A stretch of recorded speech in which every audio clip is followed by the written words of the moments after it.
Coming up next on BBC Two, it's the BradWOTO stream. But first, it's time for... What's under the orange flannel? I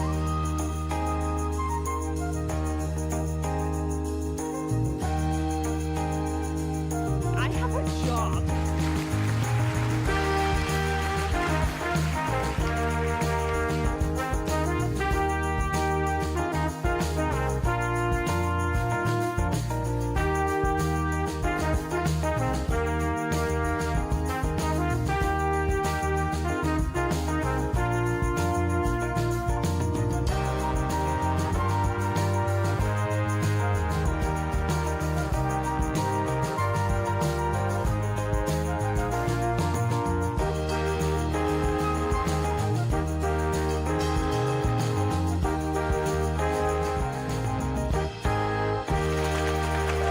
It's time to guess. Guys, it's time to guess. Oh, I've done it again. Hold on. I've got no music set up. Look, I'm on a different profile because I do a different profile for this every week, okay? So just shut your mouth. All right? You don't understand. You don't understand what it's like. There we go. What's under the orange flannel?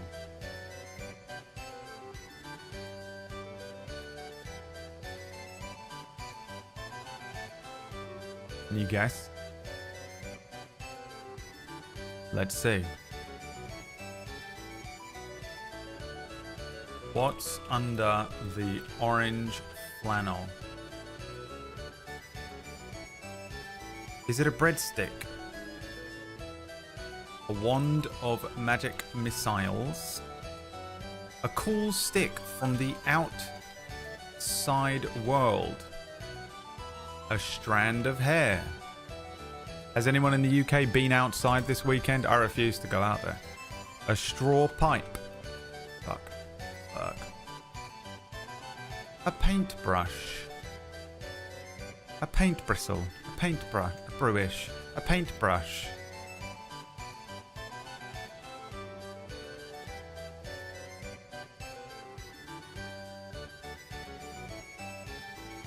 Is that it? No one else in here today? Bodes well. It bodes very well, doesn't it? Alright, I guess that's it.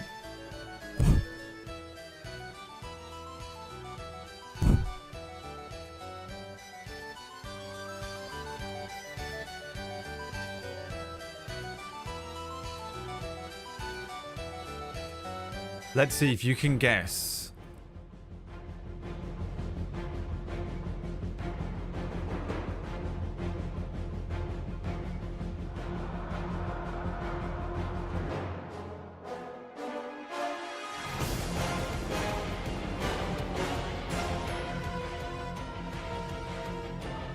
What's under the orange flannel today? Today. I'm still setting up the stream because I was playing Marvel Rivals and I shouldn't have been, but I was. Alright?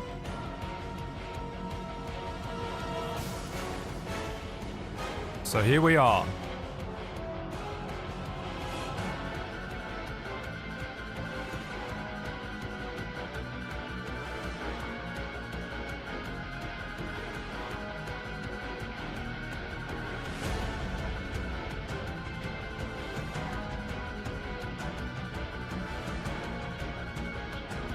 Let's see if you can guess what's under the orange flannel today.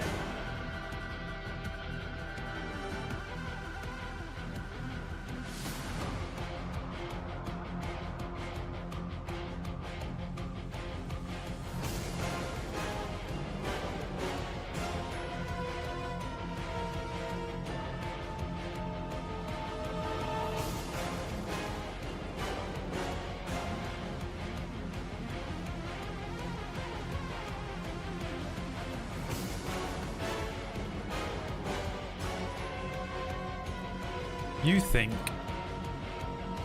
It's a paintbrush.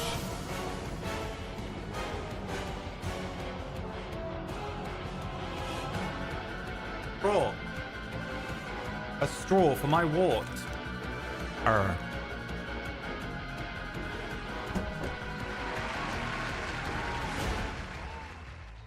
Hi everyone, welcome to the stream. It's Sunday. We're going to play some D&D today, even though I want to be playing Marvel's Rivals. I love calling it Marvel's Rivals. And I must stop, because no one's going to get it and they're just going to think I'm old. An old man. Ratchet's at work, killing him, dude. Wants to be playing Marvel's Rivals so badly. Hey Kyoki, you gonna play Marvel's Rivals with us instead of Ratch because he's at work like a loser? Says the guy at work, not playing Marvel's Rivals right now. Hey Kyoki, you fucking loser, grow up, dude. You need to attack her. You just have to attack her. It's the rules. Got to attack Kyoki. Nothing like a Sunday morning Kyoki onslaught. Installing it on surgery computer right now. Kinda slaps though. Yeah, I really enjoy it. I mean, I literally have only played it last night for, you know, I streamed it on the second channel. We played for a bit. I played the Punisher. No, I didn't. I played Winter Soldier all night. And this morning, me and Liam got up and played a couple. Leah joined us, then Whack joined us, and then Maya joined us for one before we were like, fuck that guy, we don't want to play with him anyway. And I played Scarlet Witch and Thor, because Leah was like, we need a tank, why is no one tanking? I was like, alright, fine, I'll do it. I played Thor, enjoyed it. Travis Willingham voicing Thor. Picked that one up straight away. And then I played Scarlet Witch, and I enjoy both of those characters. I'm enjoying the game a lot. It's very good. I shall play a little more, I think, upon this afternoon. Upon this afternoon. It's because I'm the group tank and Leah refuses to be in the same lobby as me. That's true as well. Well, Maya played Hulk for a bit, which meant I was able to play Scarlet Witch a bit more. I'm getting the hang of a couple of different characters. I'm figuring it out. It's very good, very fun. Very fun game, very good, very nice, very fun game. How can she slap? How can you slap? How can she slap? I have to send it to Orchid so he knows.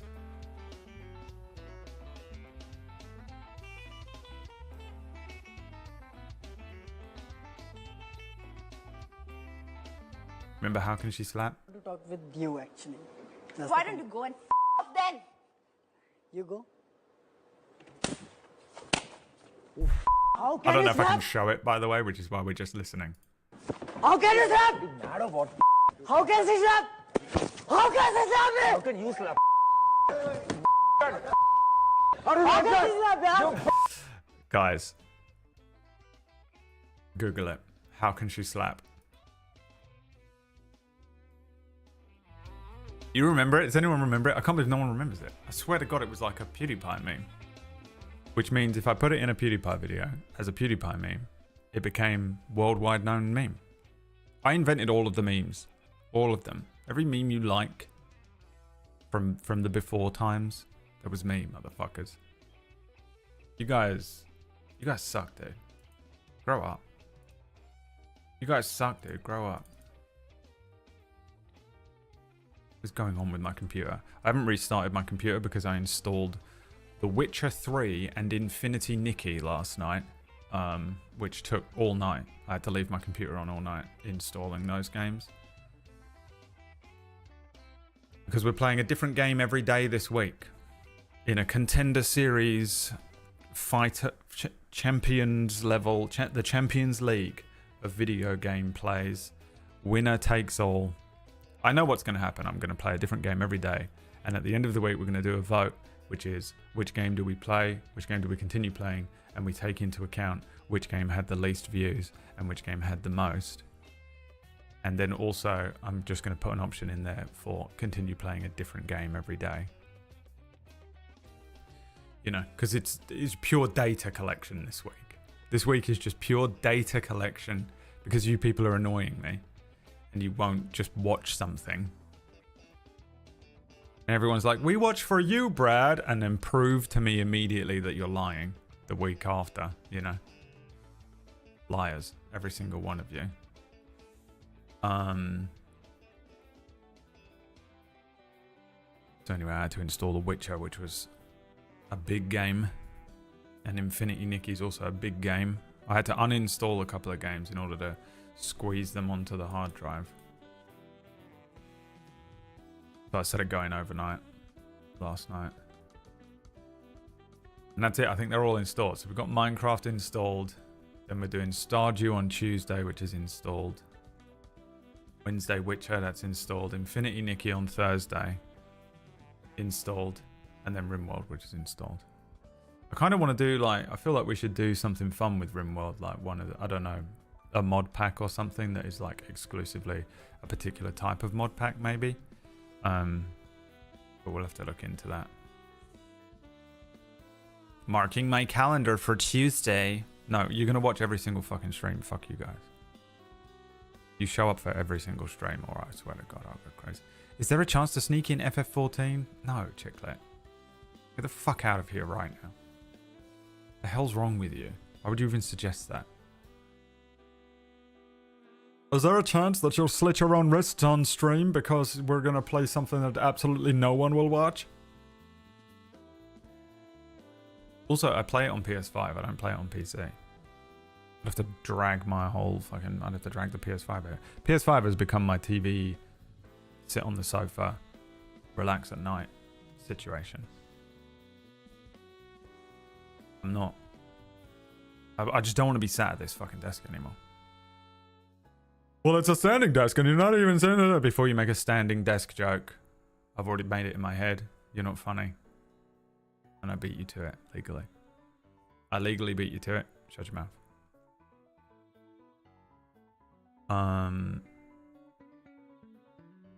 Anyway, that's what we're doing all week.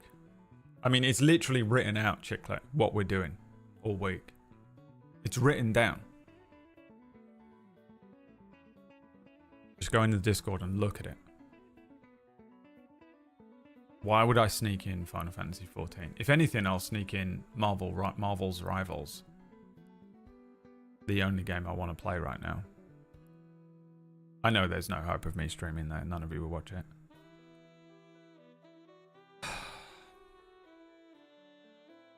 My life is pain. My life is pain. Exclusively only pain. You know what I need as well? Snacks in my house. I've got no snacks. Nothing. I don't even have any peanuts. I've got a handful of peanuts. I lied. I got some hazelnuts. I don't know what they are. I've got some mixed nuts. That's it, man. And other than that, I've only got chocolate. I put dark chocolate in my chili that I made yesterday, by the way. Couldn't taste any difference, but maybe the 2-day approach, the day 2 chili. I'll report back tomorrow. But I added dark chili to the chili, dark chocolate to the chili. To see what it does. It was fucking weird. I felt weird adding it and watching it melt. I was like, I don't know about this. This was a mistake. And then I ate the chili last night, but I couldn't tell. That shit bussin'. Me be bussin' with the Rizzler. Fucking Ratch in there. A 43-year-old man. Saying bussin'. Dude, we're so old, man. It's fucking horrible. Because you don't feel it, right? You think in your brain you don't feel like ancient. But there's all these like little kids running around that are like 20. And they're looking at us like, fuck, you guys are old and shit and stuff. Everything you say is cringe. But you don't feel it. You don't feel cringe, but you are. Liquid cringe. Oh, God, for real.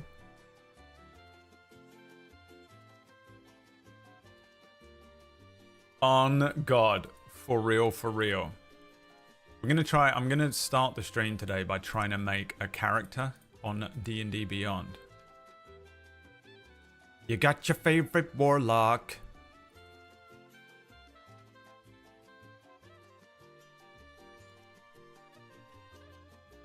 So that we can switch over the thing. Oh, we have to level up, do we? We have to level up Lyri as well. We're not going to get any gameplay in again, are we?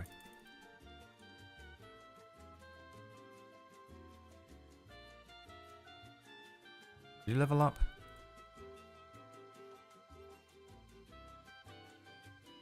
Yeah, you did. Yeah, okay. So you're level 3?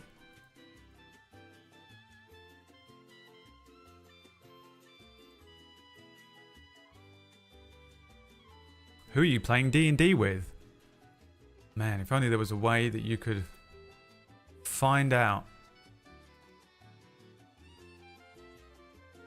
If only there was a way that you could figure it out, you know? Man.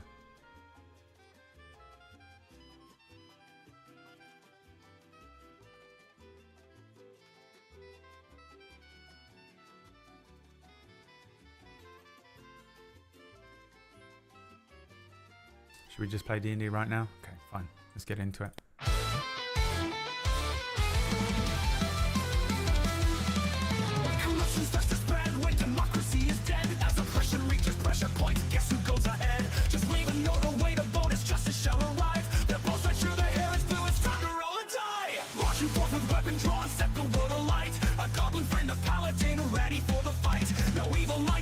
Kind of tricks of shootery.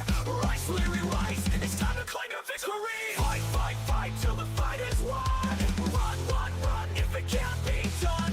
Hide, hide, hide till we're out of their sight. Rise, Lyri, rise. Let's roll the dice. Win, win, win. Lyri, save us all. Spin, spin, spin on the magic wall. Roll, roll, roll till you know your call. Rise, Lyri, rise. Let's roll the dice.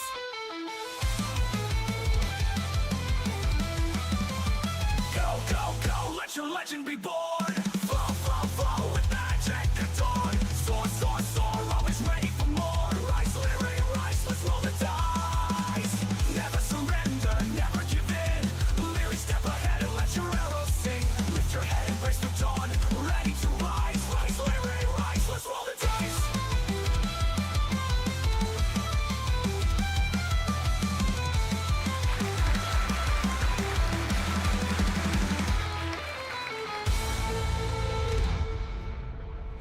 Okay.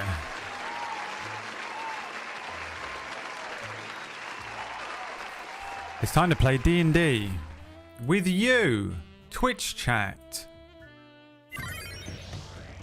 Elazar Knack. You're playing. Ratch's work account coming in with that sub. You're finally doing it. You're finally keeping up. So here we are, we're playing D&D, Twitch plays D&D. The way this works is that you are playing the character, the main character, Lyri, who leveled up last week. So we've actually got a bit of housekeeping to do first. So we've got to figure out some of this shit. Because I want to move the character sheet over to D&D Beyond. As we figured out.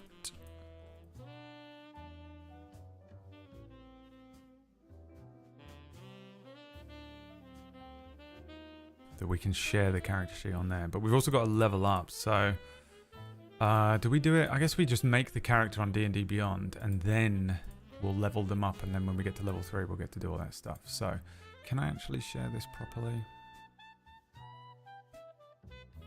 Create a character.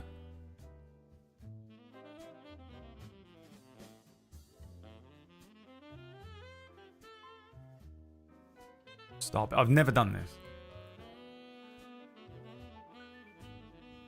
Don't we also start with the wheels? We're not in the game yet. I said we're doing some housework first. What did I just say? Relax. Fucking chill. Okay, character name is Laurel. Sources, everything.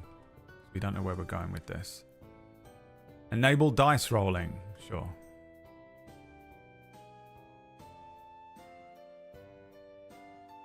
Milestone. XP. Yep. Hit point type. Manual.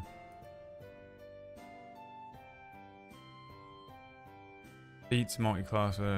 No encumbrance. Ignore coin weight. Modifiers top. Private campaign only. Public. Anyone can, with a shared link, can view your character. So this is what I want, isn't it? The public one. But they can't edit it, right? People can view it but not edit. Is this the first time you've done this? No, we've been doing it for a little while. It's just that this is the first time I'm using D&D Beyond to create the character sheet so that you can access the character sheet. Right, because what I've been doing up until now is just print screening it. We're in the middle of a session at the moment. The character is in a water temple, and the current quest is to retrieve the Heart of the Abyss Pearl from the sunken temple and return it to Erindra to prevent Kathlara from awakening. But we've just got to do some level up stuff. We're doing... You've come in during admin. But up until now, everything has been procedurally generated. It's fully randomized. The world is randomized. The character was randomized. We made everything... Everything has been done on screen, including like all of the dungeons and the DMing and stuff is just straight up procedurally generated as we go, and randomized and totally insane. There are some ways that you can get involved by subscribing. Every 10 subscribers, we spin that wheel and random shit happens. But we'll get into that in a minute. First, we've got to make this character. So who was it who confirmed that we can do this? All right, well, I guess we'll see, won't we? Now what do I do? This. Okay, so we are a fighter. Now, there is some changes to this. We're not playing straight up basic D&D because I want to adjust some things that you can do. Character level 1. I guess we do level 1, then we level them up. Level 2. Level 3. Okay, here we go. So manage the HP. So I've got to reference the other character sheet, so we've got to add in the stuff from the other character sheet. So at level 2 you had, well, I guess what I could do is roll a hit dice now in here first, and then we'll take that HP, yeah? 5. Not good. Which means your maximum HP is 23.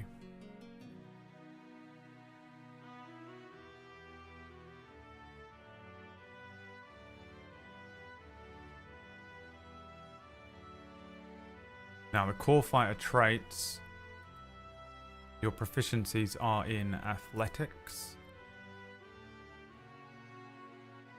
and intimidation. The fighting style you chose was archery.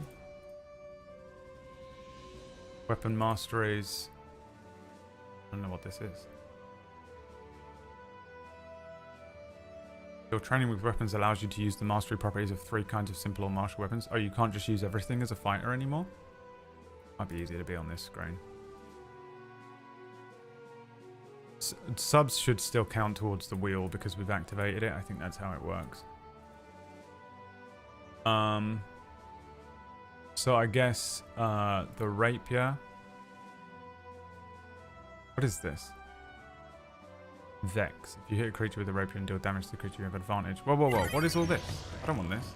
Is this new fighter stuff?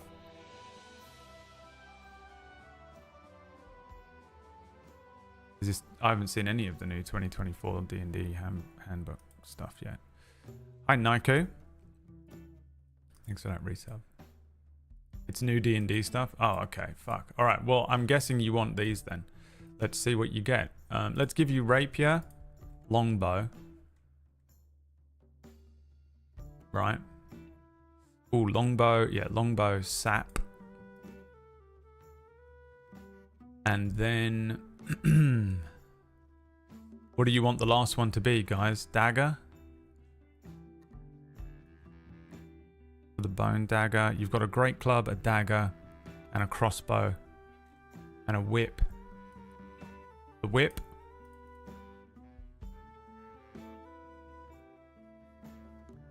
Okay, so your training with weapons allows you to use the mastery properties of 3 kinds of simple or martial weapons of your choice. Whenever you finish a long rest, you can practice weapon drills and change one of those new weapon choices. When you reach certain fighter levels, you gain the ability to use the mastery properties of more kinds of weapons as shown in the weapon mastery fighter table. You hit a creature with a rapier and deal damage to the creature. You have advantage on your next attack roll against that creature before the end of your next turn. Dang. If you hit a creature with a longbow and deal damage to it, you can reduce its speed by 10 feet until the start of your next turn. If the creature is hit more than once by weapons that have this property, the speed reduction doesn't exceed 10 feet. Okay. And then the same thing is on the whip. Right. Then you get action surge, tactical mind, and then here's the thing we have to pick today. Oh, there's only the option for the champion fighter, which is what you are. Isn't it? That was what we chose. So is this what you get at level 3 now? Oh, and what did you used to get as fighter? It was this, martial archetype, wasn't it? So you don't pick a martial archetype anymore?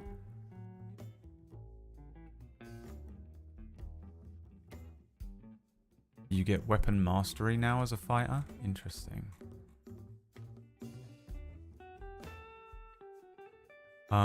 Now what? Next. The background was soldier. The skill proficiencies were perception and survival.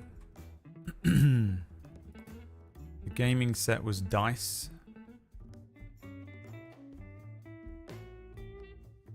Savage attacker. You trained to deal particularly damaging strikes once per turn. When you hit a target with a weapon, you can roll the weapon's damage twice and use either roll against the target. We're going to forget that.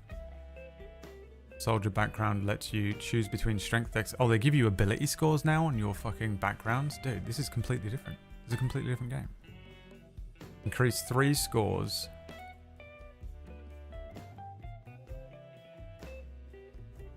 Trying to look at your stats. So you have a 12, a 15, a 13, an 8, 11, and a 16.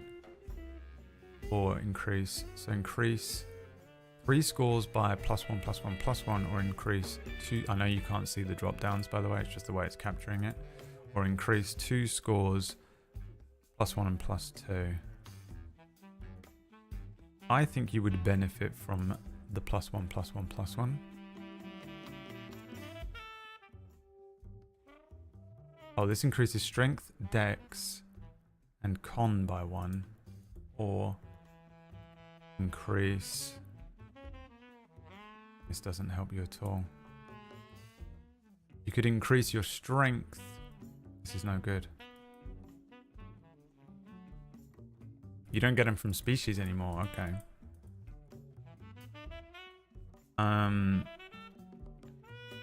So increasing dex by 2 will take it up to 17, and con by 1 would take it up to 14. So that's probably the best way to do it.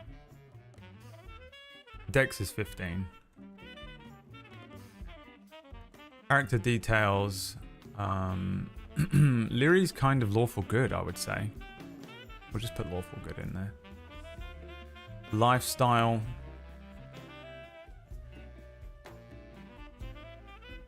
I don't know if we need to pick one. Okay, so we're going to chuck in all of this stuff now. So hair is sapphire blue. Wow, I can't type. Skin is pale. Eyes are black. Height is 6'5". They're tall, right? 156.1 pounds in weight. And age is 80. Gender is non-binary.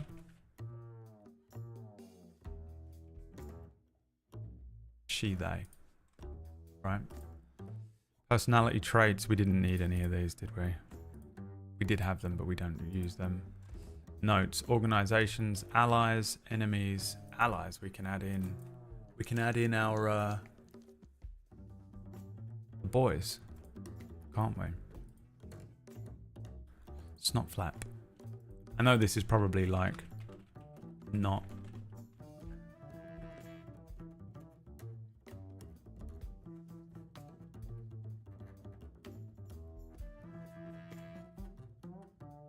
Indra the witch.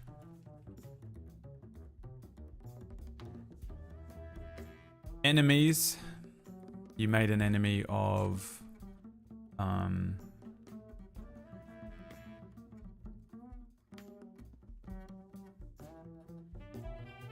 what was his name?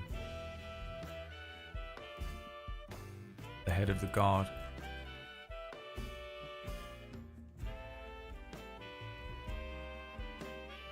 Drogath? Yeah.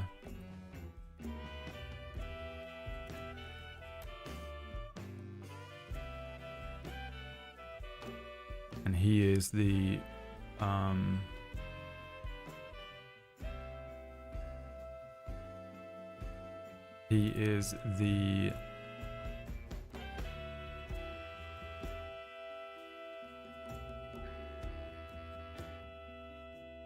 enforcer, isn't he, in Badgerbrook?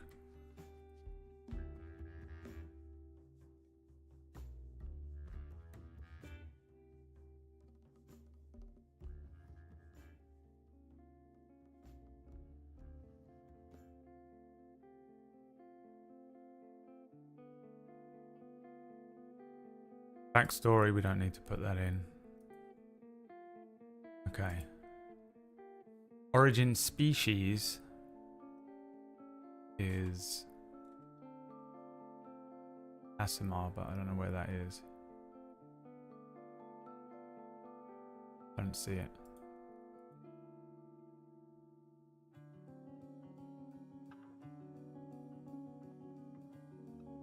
This one? Variant Asimar? I don't really know because new D&D. As an action, you can touch a creature and cause it to regain a number of hit points equal to your level. Languages. Size, medium, speed 30, dark vision, celestial resistance. You now have resistance to necrotic and radiant damage. Celestial legacy. You know the light cantrip. Once you reach 3rd level, you can cast lesser restoration once with this trait. And you can regain the ability to do so when you finish a long rest. Nice. Okay, I'll allow that. Rice, Leary, Rice. Okay, ability scores. Manual, I'll just put them in from what we have. So, is it going to add them? Do I put them in how they were? Or the total as it is? Because your strength is...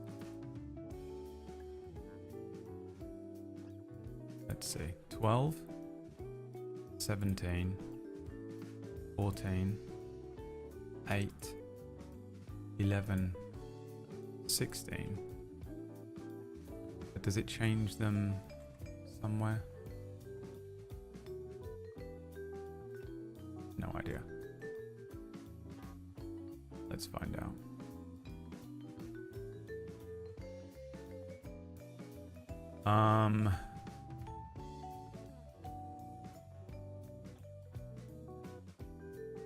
You had this studded leather armor. What do you got on? Leather armor, longbow. We'll have to remove the scimitar.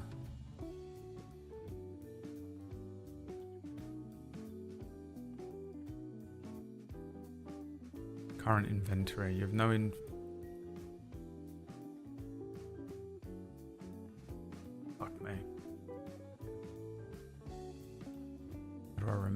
this stuff. Currently you have 123 gold.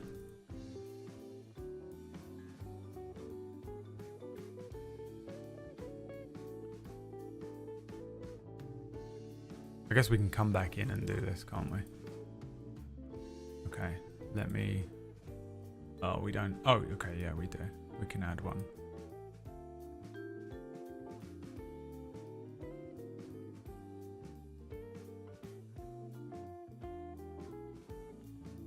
Too big? Gotta be 3 megabytes, okay. Is the token 3 megabytes, I wonder?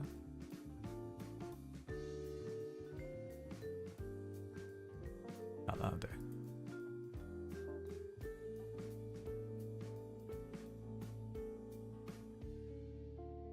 Didn't work.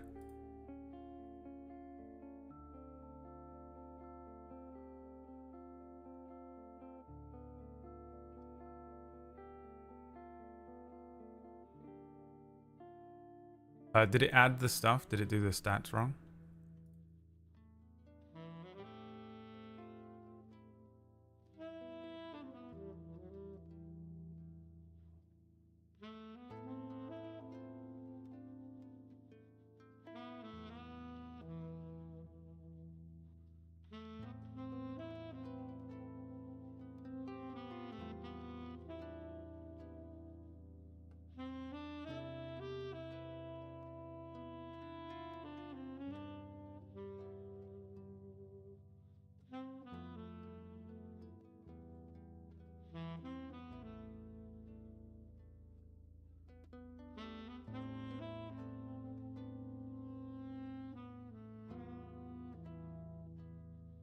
Bam.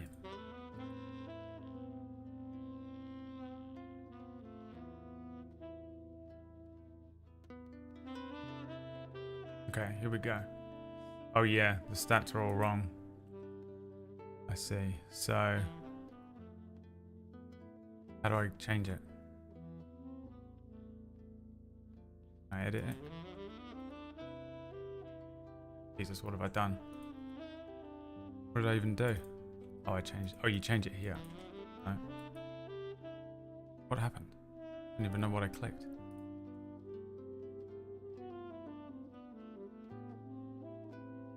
Manage.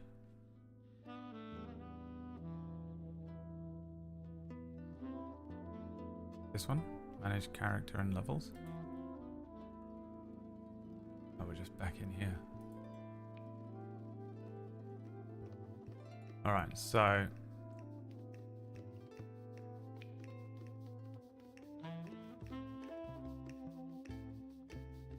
where is it changing?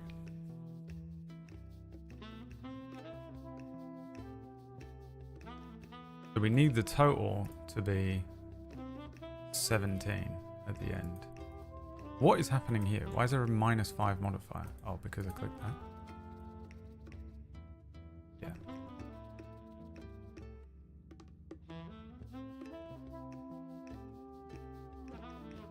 And then constitution needs to be 14. And then intelligence needs to be 8. Wisdom needs to be 11. Charisma needs to be 16. Okay, so that's correct now.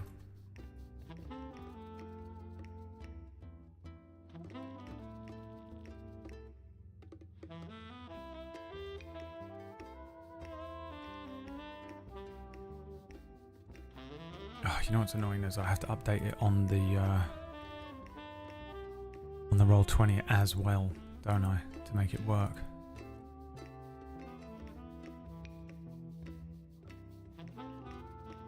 Well, I guess this is close enough.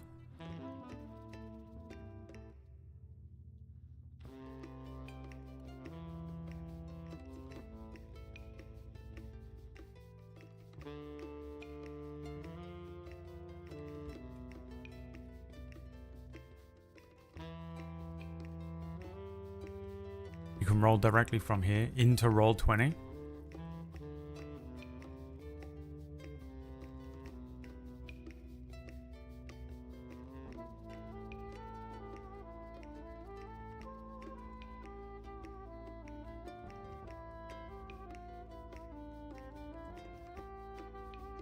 I mean, this is just to give you an idea of what your stats are, so. I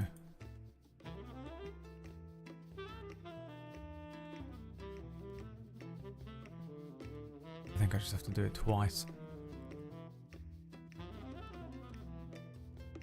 Which is unbelievably annoying. Okay, so. The stats are now. Correct.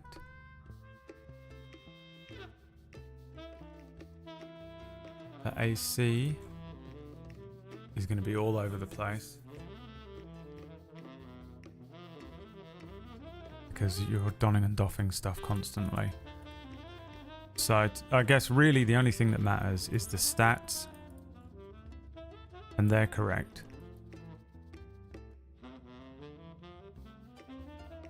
So fuck it. This is fine. How do I share the sheet?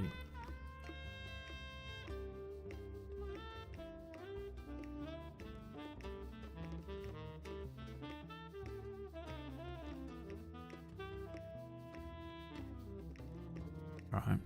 And now we see whether it gets fucking ruined immediately by you people or not.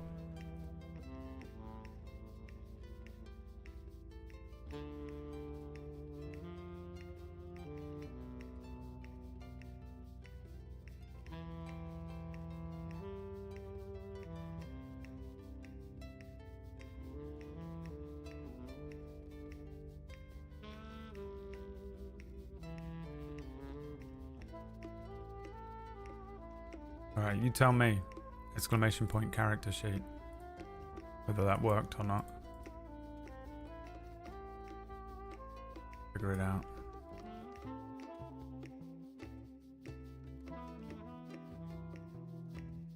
So then you gain on this thing some other stuff now. So we're now a hybrid character, but we can make Lyri new D&D. I've got to learn it at some point. How do I even see the next page on this shit?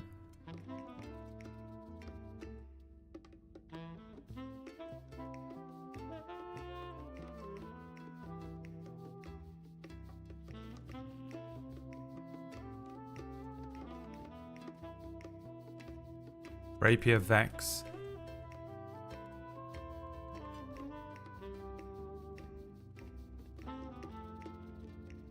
You hit a creature with a rapier and deal damage to it. You have advantage on your next attack roll against that creature before the end of your next turn. That seems broken as shit, doesn't it? And you have longbow slow. You have 29 hit points. Oh, okay, yeah, we gotta figure that out then. And then whip slow.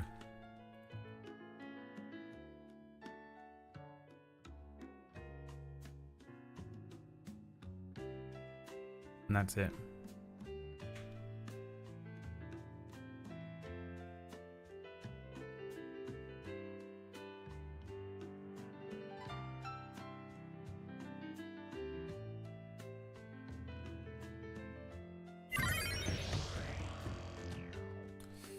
Tactical mind. We're not going to use that because it's just too confusing. I don't want to add anything in that just like gums up combat enough. Like remarkable athlete. No. It's just going to gum up. Anything gumming up combat, I can't be bothered. You can have healing hands.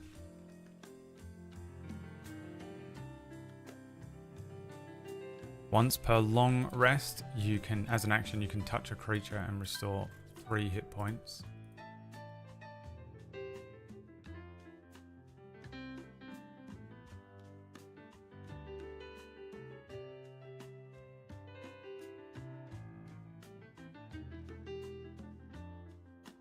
And that comes back on a long rest.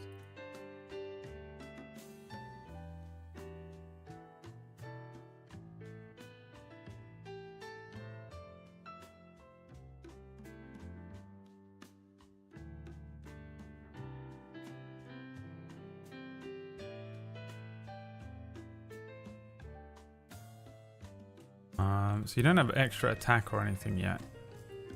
Ah.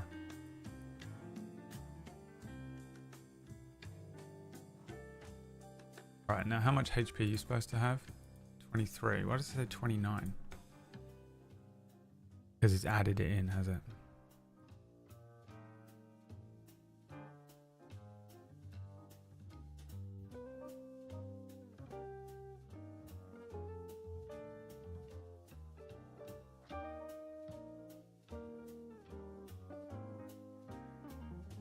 It's adding the stuff, is it?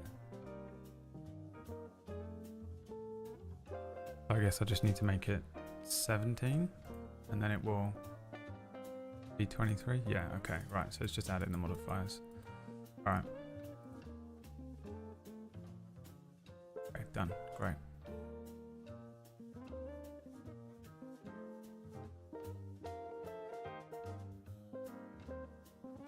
So HP is up.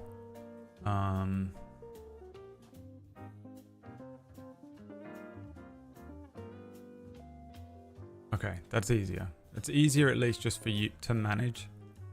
For you guys to have an idea of what Lyri can do. But really all of this stuff isn't exactly what Lyri has. You know?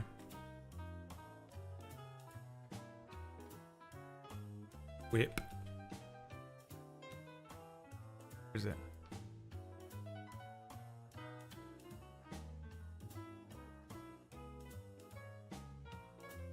This is my own inventory. Add item. No, add item. Yeah, add item. Whip. Add. Dagger. Add. Everything else. I'm not gonna sit and micromanage this every week. We'll be here all fucking day.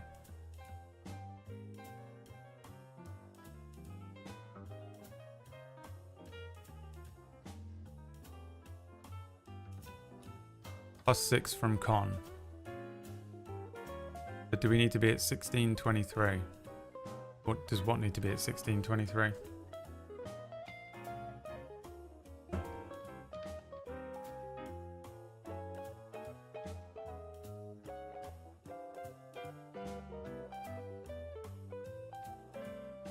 No, I'm not doing that. I'm not sitting and updating that sheet in real time.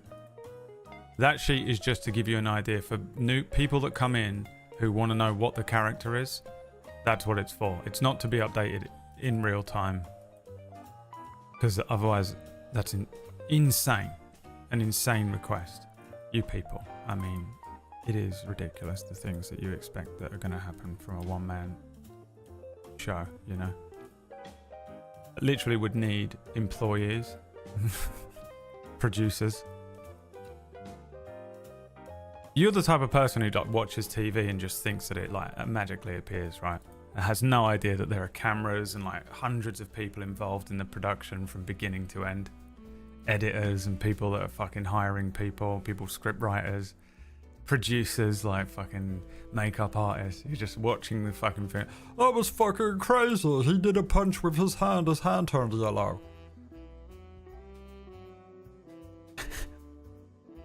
The struggle in life, you know. You'd be surprised at how many people think all of this stuff is so easy. Like the productions on Table Story, and that no one has any clue like what goes into any of it. And you can tell when you try and run one of these shows on Table Story, they're just like, why don't you just do this? And you're like, that will take me all day to make. Well, do it then. Well, then I can't do anything else. What are you, out of your mind? It's wild. Truly. The most insane shit. The child with yellow arms. Dude, he got on this morning and said the most racist thing I've ever heard a man say, and he doesn't know what he's saying. He doesn't know what he's saying.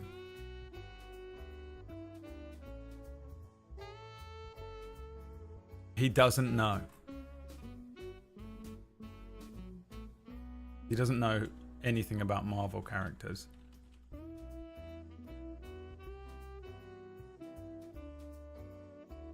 And it's hilarious.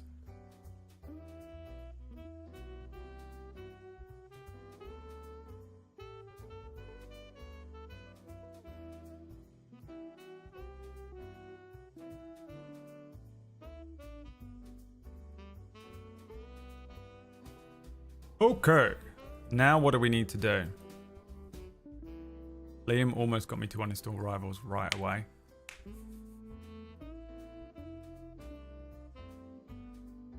Whack clambered out of bed this morning. Whack woke up, was like, oh. I looked at his phone, saw that me and Liam and Leah were playing, and like, you know, like fucking Sauron just starts moving like a venom.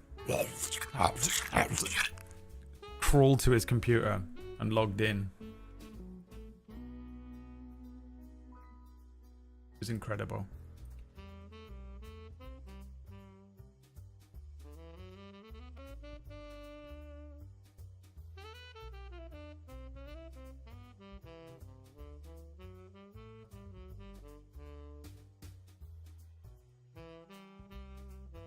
There was something else we needed to do. Right? Before we started the game. What was it?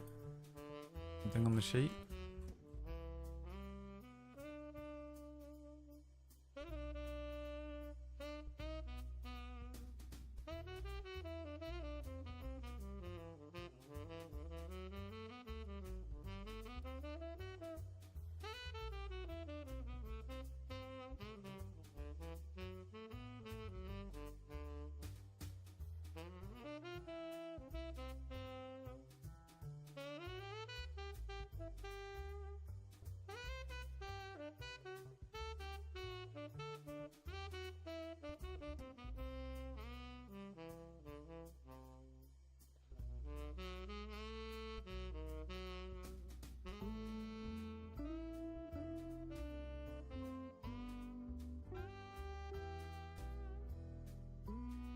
We picked champion at level 3. What are you saying? That was the level up. Oh, I know what it was. What stuff do you want to equip? On the hotbar. You have the potion of invisibility, the seashell amulet, the cloak of the hunter, and wind wall. Actually, that seems pretty good. You can switch out for potion of hovering, potion of temporary hit points, potion of giant strength. You want to switch the potion out?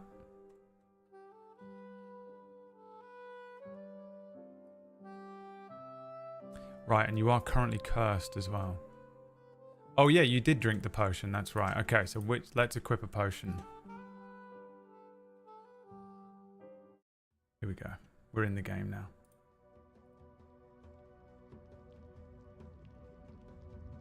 We're in the game now.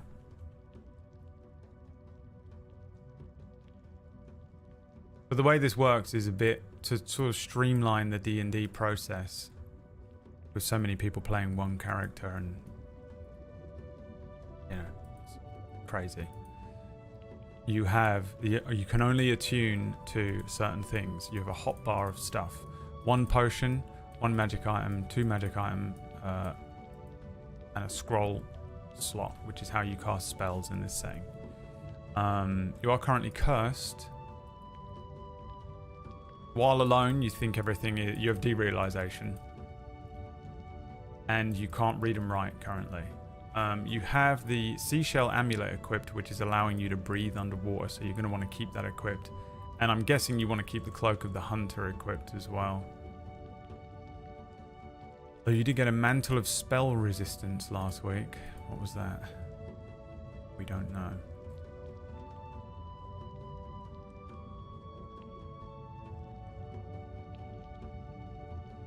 The mantle of spell resistance. You have advantage on saving throws against spells. Pretty strong. Fucking Mordrill has that. But let's equip the potion first. So,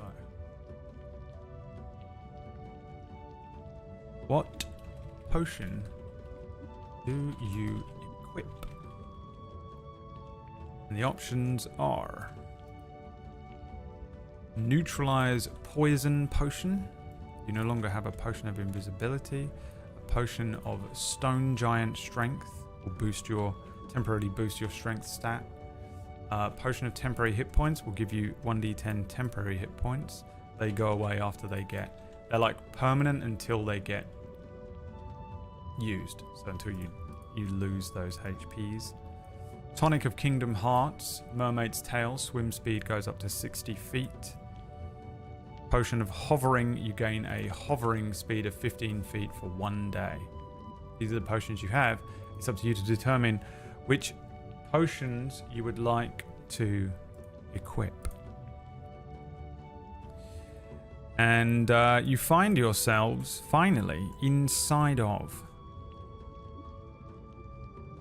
the sunken temple here, under the water, under the Tidefall Isle, where Erindra, the Water Witch, set you to task. A little bruised, a little battered, a little tired.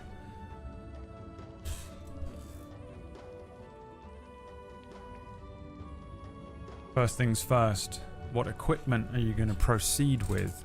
It takes an action to switch, to pull something out of the bag, and an action to equip it. So bear that in mind. How long does Stone Giant last? Let's have a look.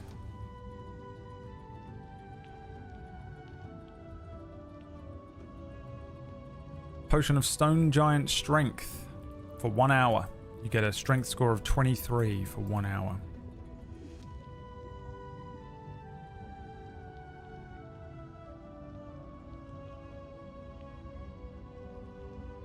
That's what we're going with? Okay. Equipped.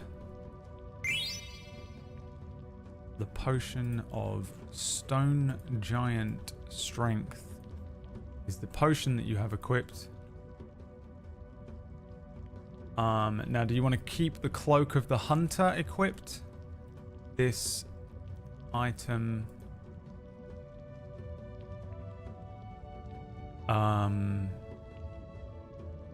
gives you expertise on stealth and perception checks.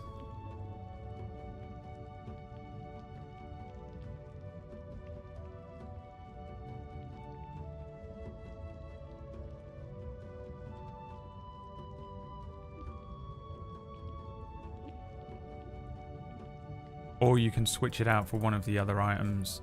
You've got an Amulet of Warmth, Amulet of Undaunted, Frostheart Orb, a Ring of Granite Grasp, the Beads of Force, the Mantle of Spell Resistance. Are the other items.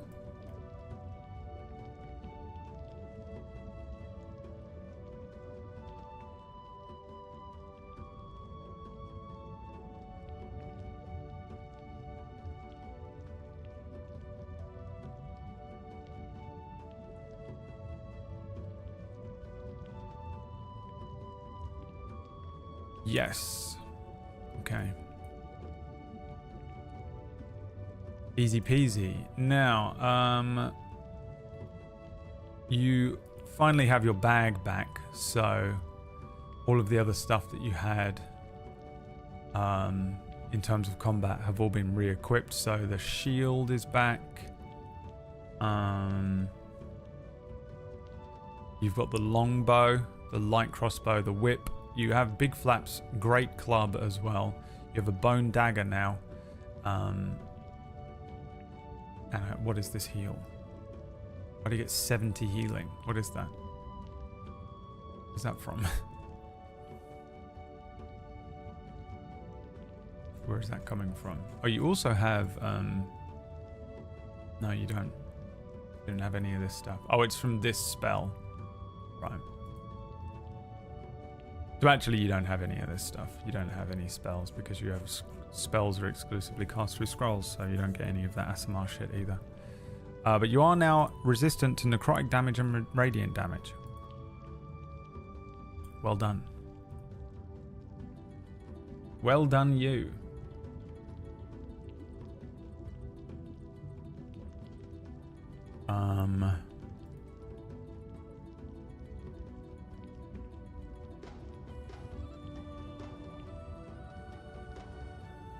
Okay. So I think that's it for all of the admin. That was long, wasn't it? Now you do start today with a wheel spin. and you have the next roll will be a natural 1. But first, you have a wheel spin from last week. So let's see what you start with.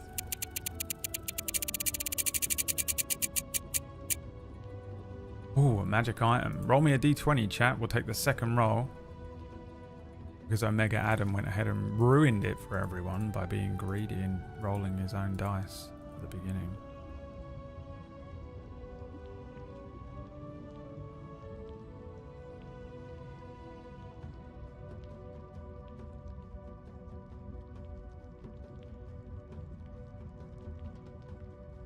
Agreed of it.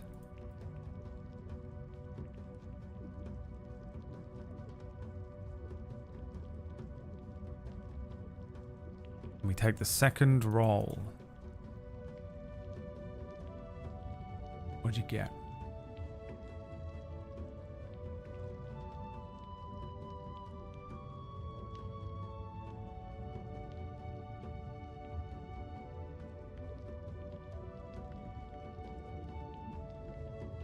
A 7.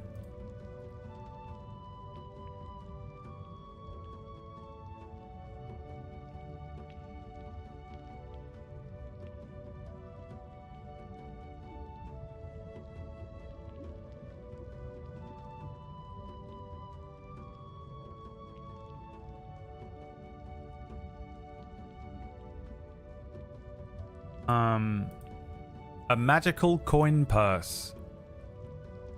It contains either 1d6 gold, 1d10 silver, or 1d12 copper. Shadow wants another wheel spin. Okay, so first of all, we'll roll a d3. 1 gold, 2 silver, 3 copper. Gold. And then 1d6 gold. 6. Fuck yeah, dude. You're welcome for those rolls, by the way. Damn. You are welcome.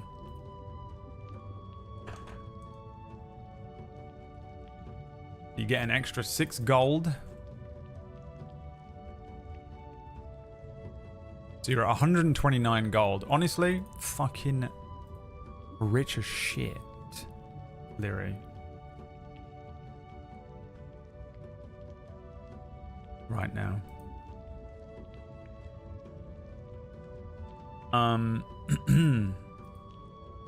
Okay. Let's see.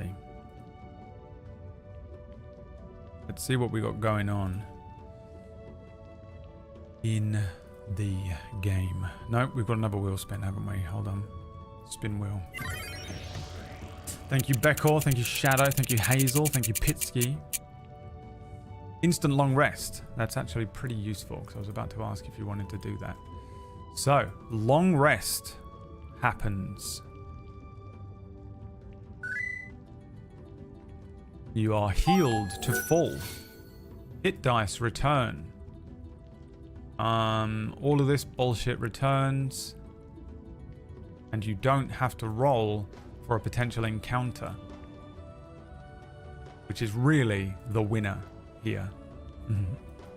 Because you just get to rest without rolling on my encounter table that I slaved over for 0 seconds because I've not made anything for this temple yet.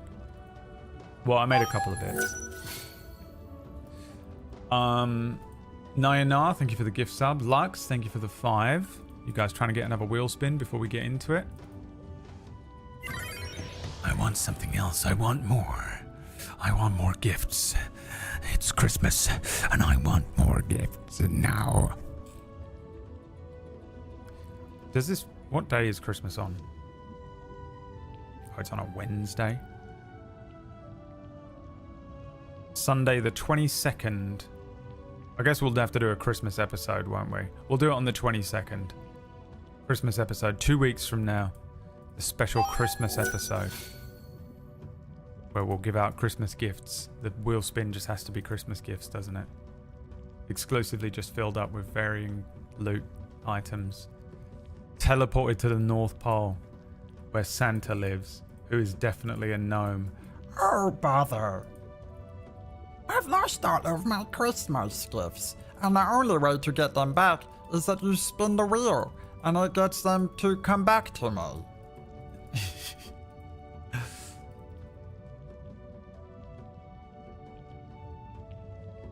Whatever will I do if I don't get every single item on the wheel spin back?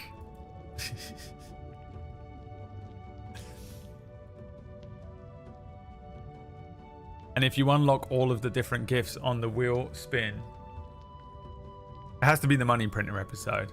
But it's just you return all of his gifts to him that he lost. And then if you, depending on how many gifts you return to him, depends on how much XP you get. You know?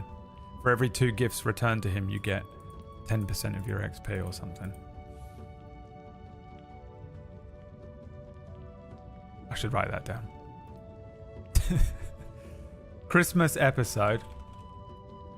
The money printer. Gnome Santa has lost all of his gifts. Open bracket. They're on the wheel spin. Pay to give them back to Gnome Santa.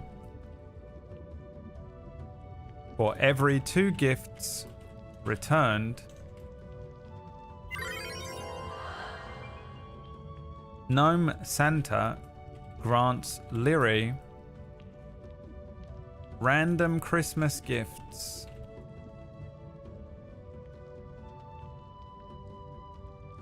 Such as magic items and straight up baller XP. Done. Tune in 2 weeks for the Christmas episode. Gary is Santa. Gnome Santa Gary. Oh, brother, even with all of my arms, I've lost all of my Christmas gifts.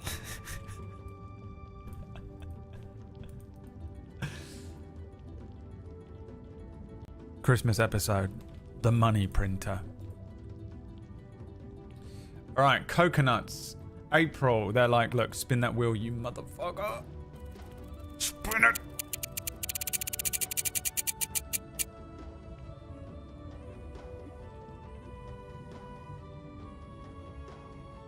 I swear to God.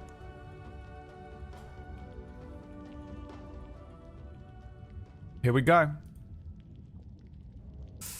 Lyri feels the spell wind blow. There is a moment where they look around and you see about you this underwater sunken temple.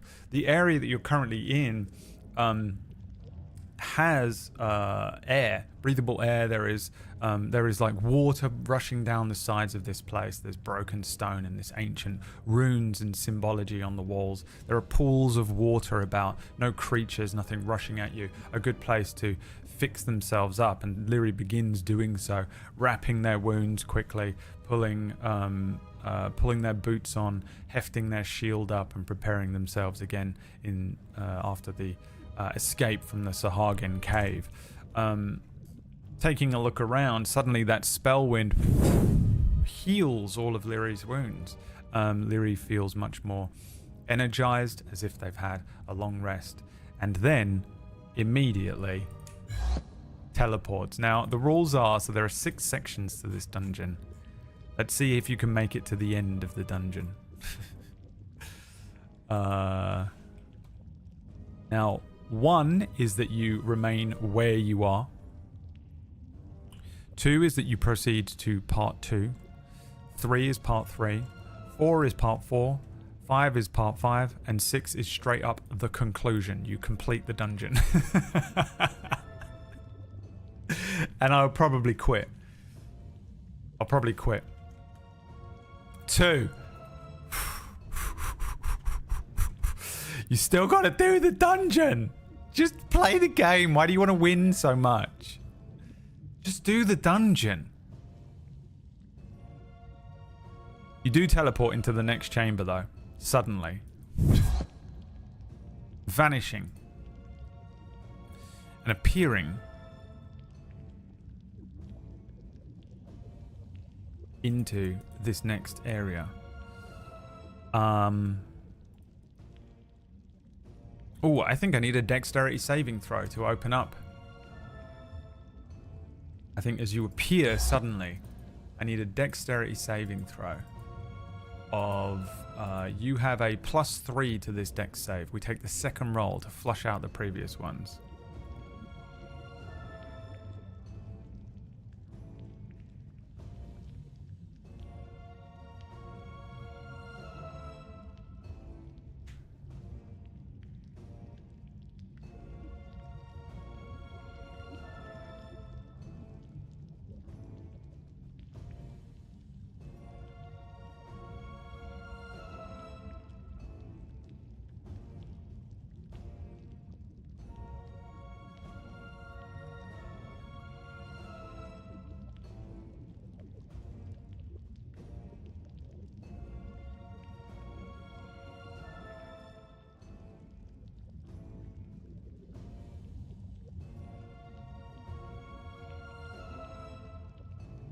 A 12 +3, 15. As you sort of appear, you find yourself in a slightly different area of this this temple. It's overgrown with coral. The entrance behind you, sort of covered in this sort of strange algae. You get the sense that a few corridors away is probably the chamber that you would have teleported from. It just looks similar, there's sort of architecture and algae parts, but you find yourself in this slightly different chamber. This looks like a much more rundown area. There are bits of the ceiling kind of falling down. The exit to this room, there are two. There's one behind you that probably takes you back to where you just came from, and there's another one that looks kind of like a flooded passageway. You'll have to dive into the water and swim down and through this flooded passageway to the next area. However, the area that you teleport into and onto, there is a pressure plate just to the left of your foot, and just as you kind of, as Lyri's feet are about to land after the teleportation, leaning to one side, and like a ballet dancer manages to kind of just sort of pirouette away from this pressure plate, meaning that you don't activate the trap that was right there. In this hallway, or in this chamber, it's just debris. The entire kind of section seems to just be simply broken pieces of what was once probably quite a beautifully masoned ancient underwater temple. However, most of this room appears to have broken down over time, collapsing several exits, leaving only really one option. The option is to move through the flooded passageway. Diving into the water and progressing, I'm going to need an athletics check, please. You have a +3 to this check. Now officially sort of trying to make their way through and into the tunnel.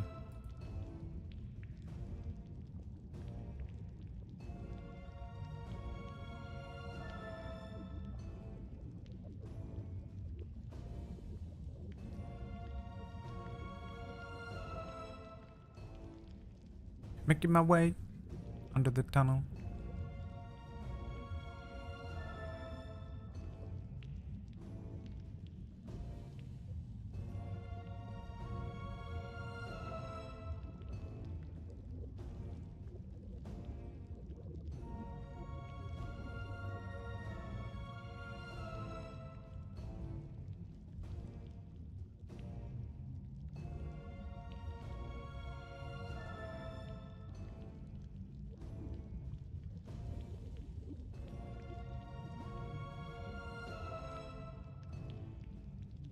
An 8.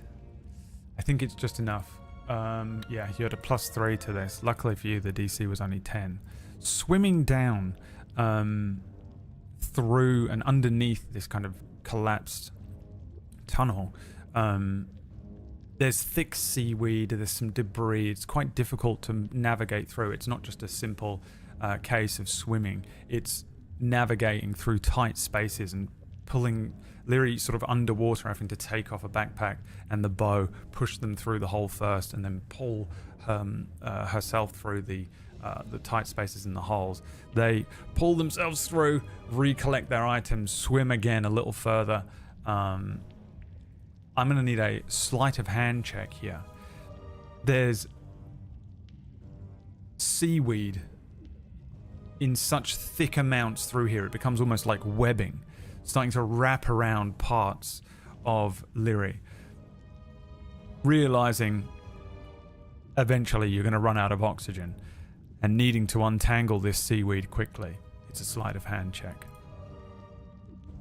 Lyri has +3 to a sleight of hand check here.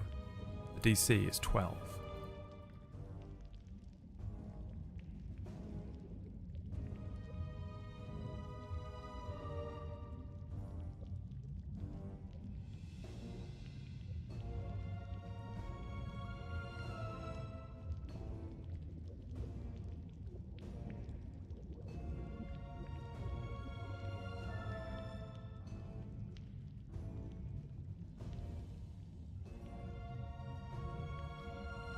A 4.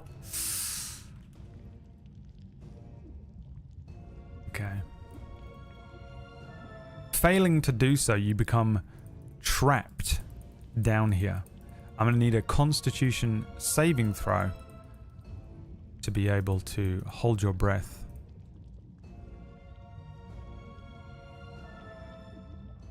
Which you don't need to do because you have the amulet on. Hold on. You don't need to do it. Change my mind. Would you like to use the bone dagger? Got 2 options for everything in here. Amulet and no amulet. I was reading the no amulet part of my notes. Let's use the bone dagger to cut away the seaweed. Roll me an attack roll with the bone dagger. It is a +5. So just roll a d20 and we add a 5 to that.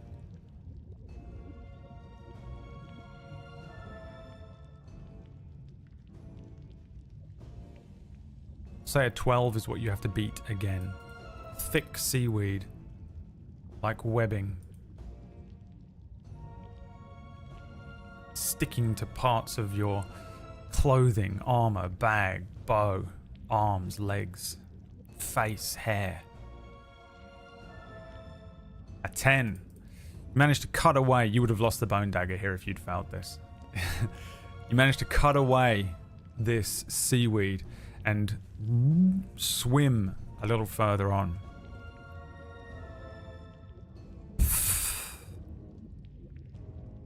Breaking the surface of the water. Crawling out of the water and taking a quick look around. There's nothing rushing to attack you here, but you do recognize that this chamber is another sealed chamber. The flooded tunnel behind you, pulling the last of the seaweed off of your outfit and standing up and turning around. You recognize that there is an enormous ornate door blocking access to the next chamber. The door is sealed with a magical lock that can only be opened by solving a puzzle. In front of you, you see a mosaic of seashells arranged in a very chaotic pattern. Above it is an inscription in an ancient language that I'm going to need you to roll me an investigation check on. Or a history check. Let's see what's higher. -1 on investigation, -1 on history, so it doesn't matter. Investigation check. And you have disadvantage because you can't read. So we roll 3 times and we take the lowest number of the second 2 numbers.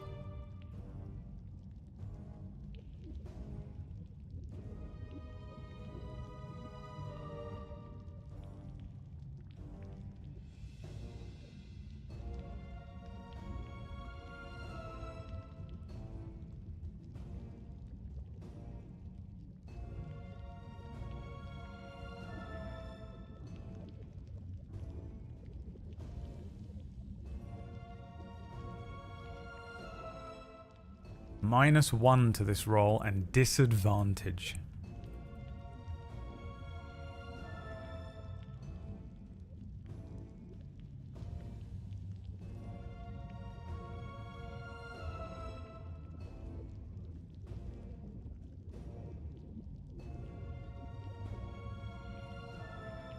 Just keep rolling. See what we end up with. A 4 and a 5. So a 3. You can't read what it says. You can see that. You know what? I guess we'll make another investigation check to see if you can like make out just a pattern from the mosaic itself. The writing means nothing to you at all. It's like, you know, think of a language you can't read. That's what you're looking at.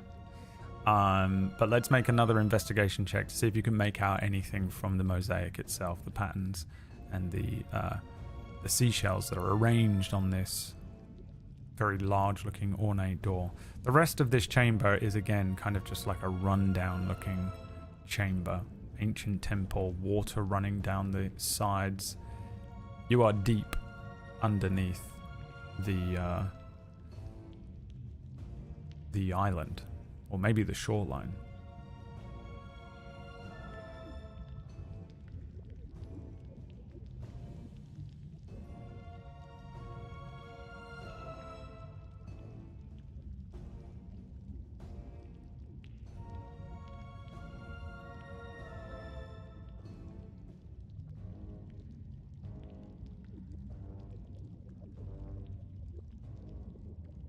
A 7.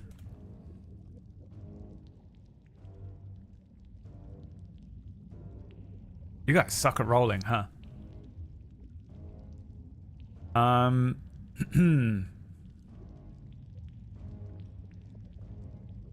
think you can make out that one of these symbols or one of these patterns, it looks a bit like a crescent moon to you. Messing around and putting a hand to the door, you recognize that you can move these shells around and essentially create whatever patterns or art piece that you would like. Placing your hands to this thing, you notice that the shells can only move in 3 areas. So there are shells that can only move in kind of a square on one part, a square on another, and a square on another. So you can create 3 separate shapes out of these shells. One of them looks a bit like a crescent moon to you. And I think that's all you can figure out. What does Lyri do here? Suggestions from the chat room, please.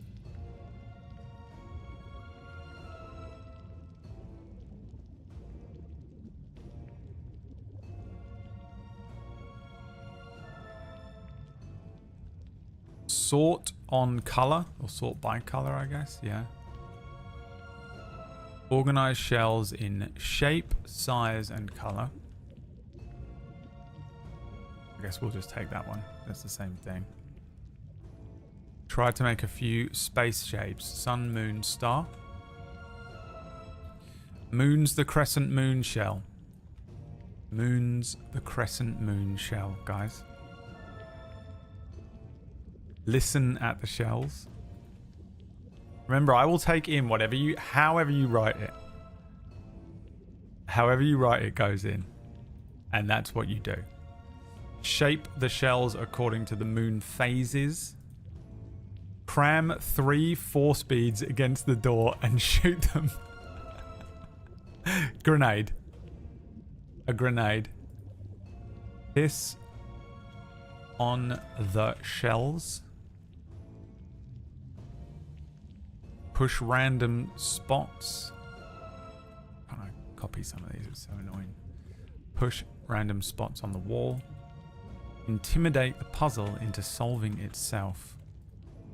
Alright, we'll go with those. The choice is yours. Children of the Abyss. You may make the choice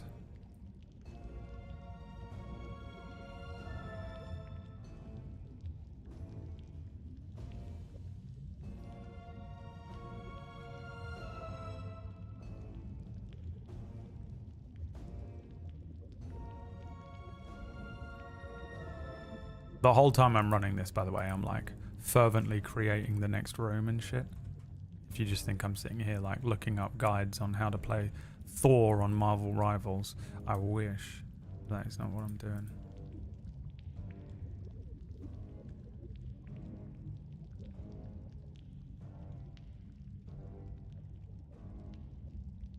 I'll let you vote a little longer, but it looks like we have a winner.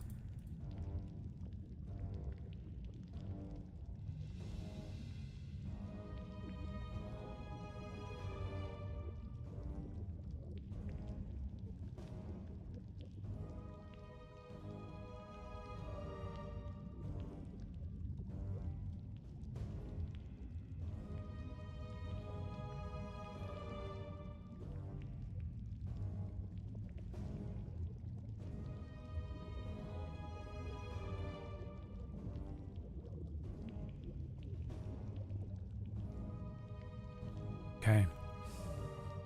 It's caught between shape the shells according to the moon phases and intimidate the puzzle into solving itself. Okay. We'll do both. We can do both. Let's do an intimidation check and get those rolls out of the way first. So we'll see if you can intimidate the door into solving itself, just for the vine. If you can do this, if you get a nat 20, it will work, okay? You have a +5 on intimidation, but you have to get a natural 20.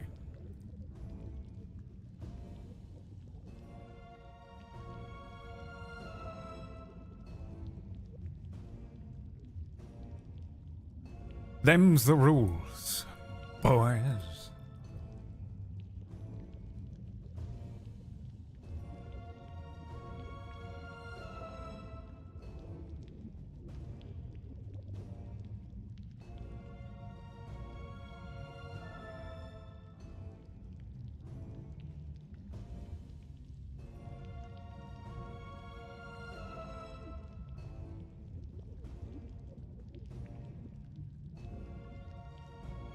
What'd you get? A 1. A natural 1?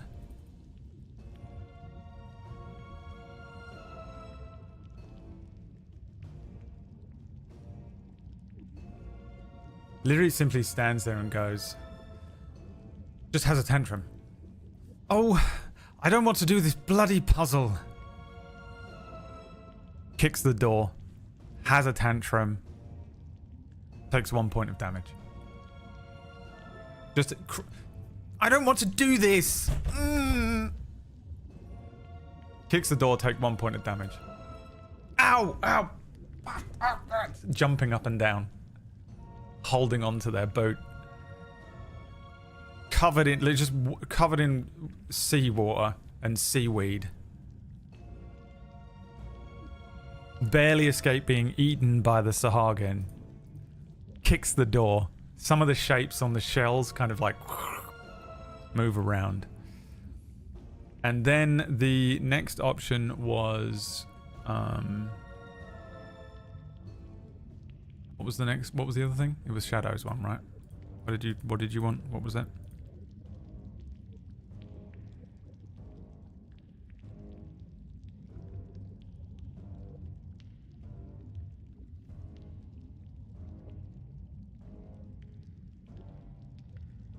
I remember really because it's the answer. You arrange them, I just needed to get the sound effect. You arrange them into the moon phases. Sort of guessing how this might need to go. You you sort of adjust the crescent moon into its shape. Then you create a full moon and then maybe a half moon in, you know, whatever order that would be. And then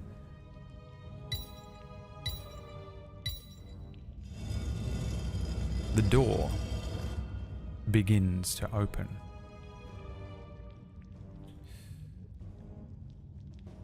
As the door opens, you hear the sound of something splashing around in there. Huge footfalls.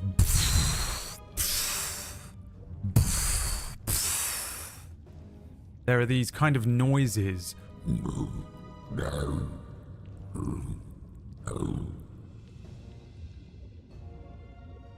Lyri kind of peeks around the corner and looks into this next chamber. Now, this next chamber, while still kind of eroded from the passage of time and still crumbling in places, is a much more ornate looking area. There are 4 sets of stairs that seem to lead down into a pool of water. You stand and peering around the doorway at the top of one of these sets of stairs, looking down as it heads down into this huge pool of water. 3 other doorways at the tops of stairs, sealed closed with similar looking ornate doors. At the center of this room is a creature which is kind of moving around. This thing is it looks like a golem made of stone and coral. It's got water rushing off of it, and you can see at the center of the golem's chest there is a pearl that seems to be emanating magic.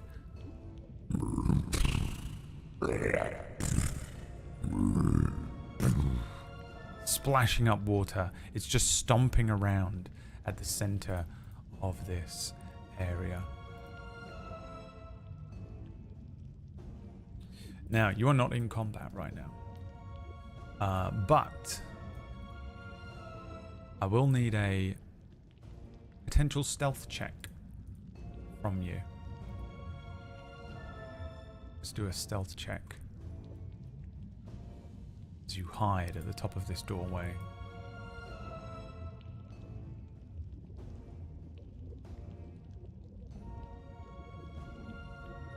We take the second roll, and Lyri has a +3 to stealth. Or do you have more? No. What do you have on? This cloak gives you stealth and perception? Yep. You have expertise in stealth and perception checks, which means you have a +3 to stealth. Did I just say +3? Guess not. A 9. Which makes that a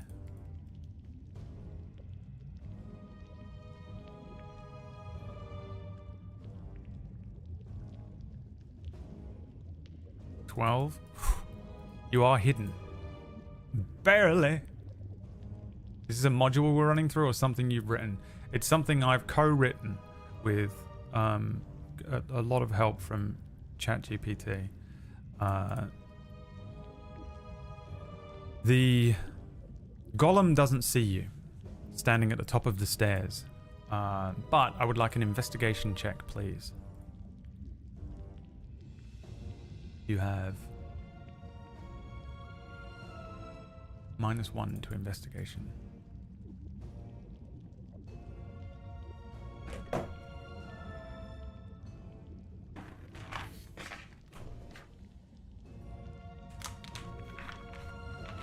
A wave of insane hunger has hit me.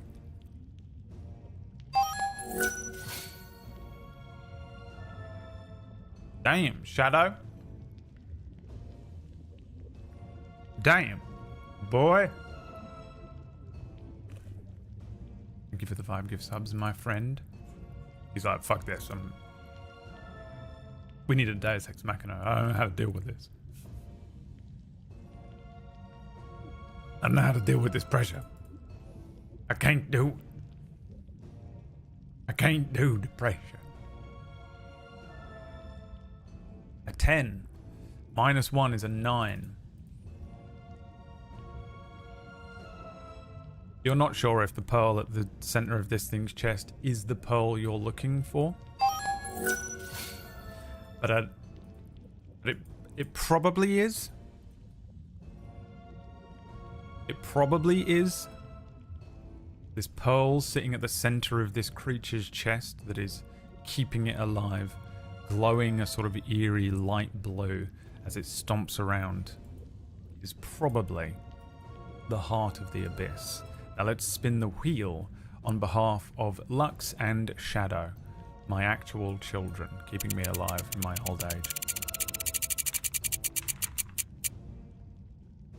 Oh, your next roll is a 1, but I forgot about the other natural one. So your next 2 rolls are natural 1s.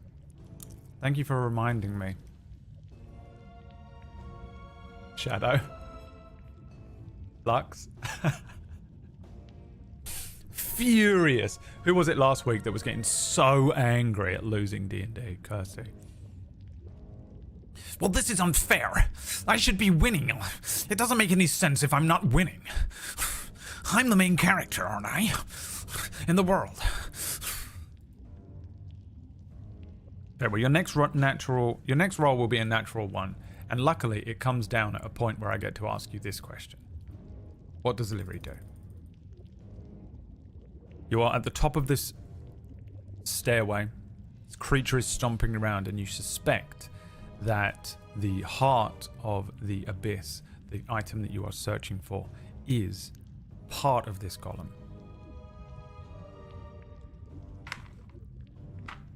That somehow a golem has been born from the magic of this pearl. And that is why it has been removed from the pedestal.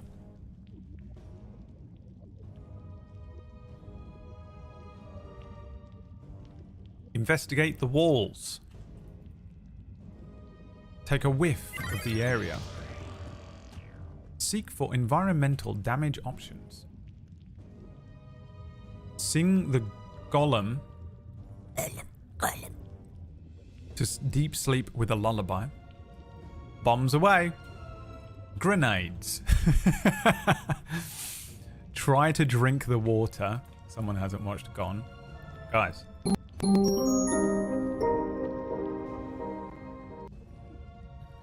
Forage for food. Ask the golem politely for the orb. That'll do. Those are good options. There are your options. What if you are called, if you're asked to roll a dice, it will be a natural 1 for the next 2 rolls that you do.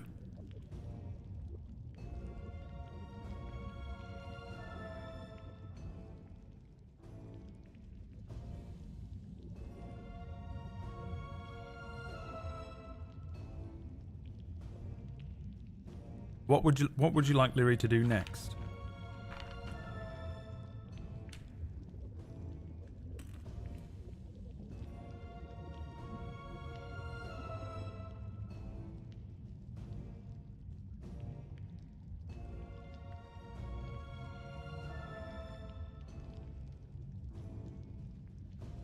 The choice falls to you, children of the chat room.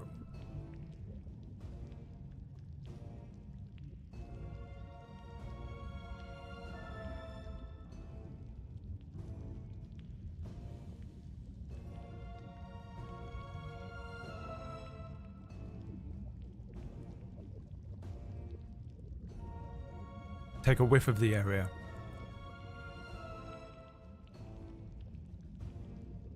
Can't believe nobody wanted to drink the water. Means we have a lot of Gone fans in here. People with good taste. Alright. This will be a perception check, but I want to see what you would have got if it wasn't a 1, a natural 1. So you have a +4 to perception at the moment.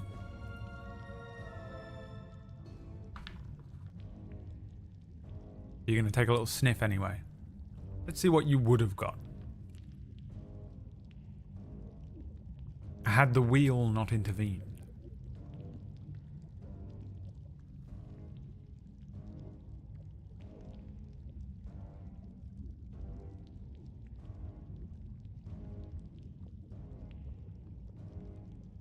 I just have to put something in my stomach because I'm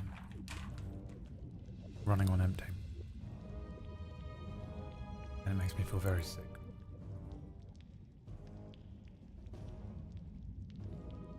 Cyber Bob, thank you for the resub. How are you doing? Welcome.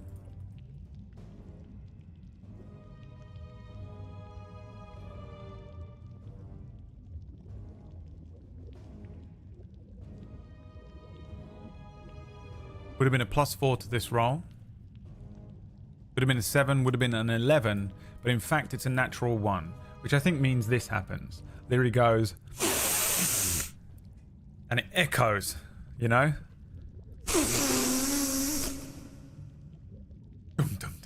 You know, like sometimes when you go to sniff and you don't realize that you have a little bit of a blocked nose and it like whistles and it's really embarrassingly loud? That is what happens. In that exact moment, the golem goes, pulls out a coral from its stomach and throws it at Lyri. I need a dexterity saving throw, please.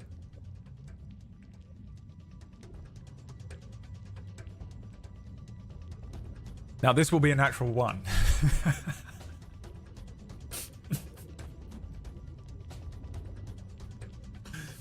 I can't believe Lyri's still alive.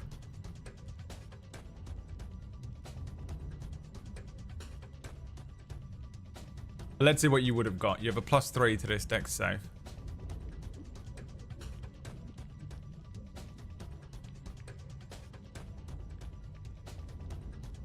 Let's see what you would have won.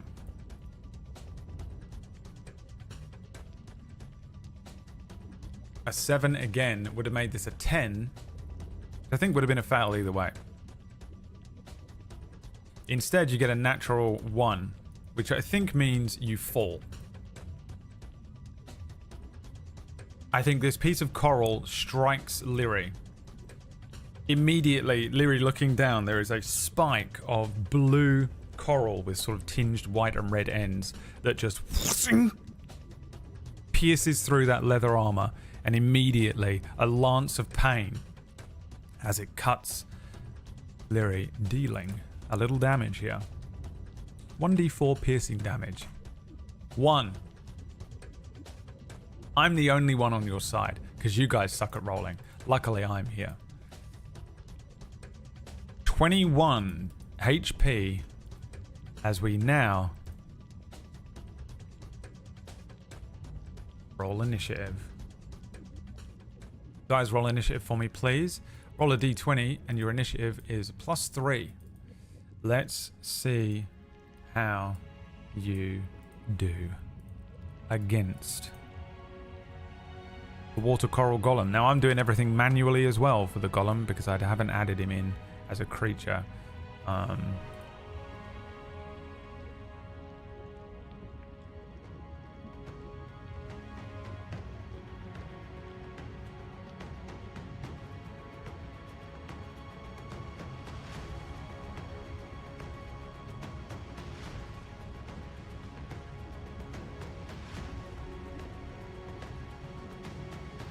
Just a d20 for the golem. Natural fucking 20. God, I'm so good at rolling nowadays. Guys.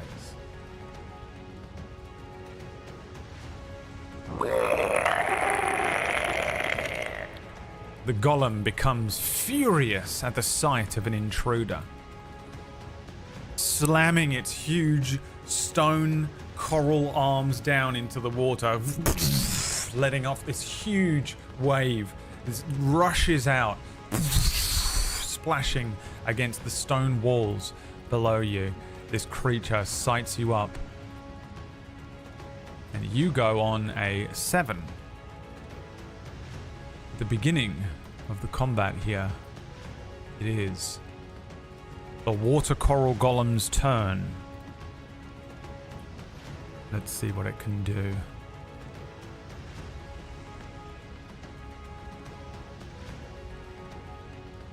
How fast can you move? If it's in the water, it's faster. It starts running across the water here. It seems to be exceptionally quick. As it gets to the edge of the land, it pulls another one of those pieces of coral out and just throws it up this stairs.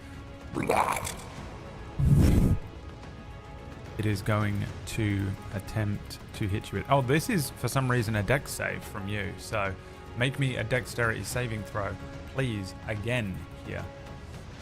You have a +3 and no nat 1s this time.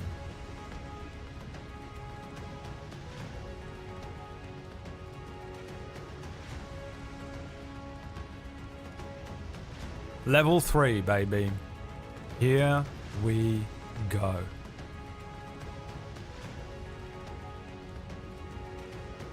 You can die. It is possible to die. Ta-da!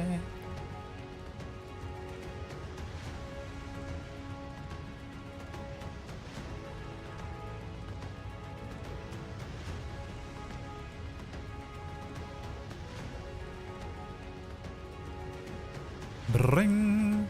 What's happening here? We done it? Is there no one in here? We done? We don't want to play this every week anymore? We're bored of it? What do you want? You're bored of this? You're bored of Dragon Age? Bored of everything? A 17. That is an easy make. This thing launches past Lyri's head as they kind of duck out of the way. It crashes against the stone behind them, breaking into bits of beautiful but dangerous coral, striking the ground and the wall. It is the end of the Golem's turn, and it is now Lyri's turn. What does Lyri do? So, you currently have the melee weapon equipped because you have the shield up. So let's have a look here. So you can attack the creature within range. I think you can get to it. Can you get to it? Oof, no. 35 feet away. What's the speed on Lyri? 30 feet, not close enough. Actually, you can't attack with the rapier. You can't attack. You could drop the rapier and equip the longbow.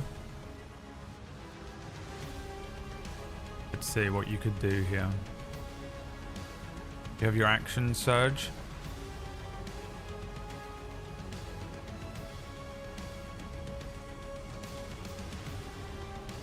I don't think you have an arm anymore, do you? The third arm.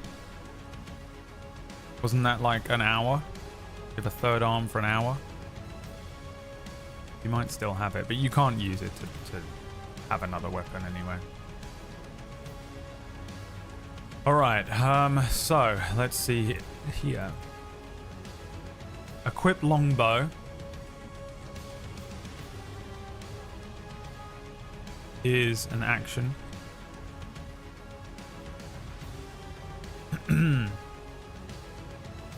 You could use a scroll, wind wall. Equipping the beads is going to take 2 actions.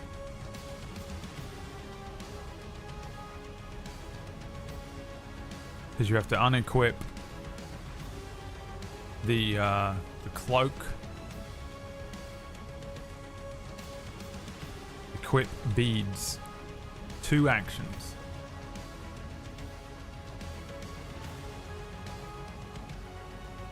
You can do a dodge action, which will give you gives the creature disadvantage to hit you.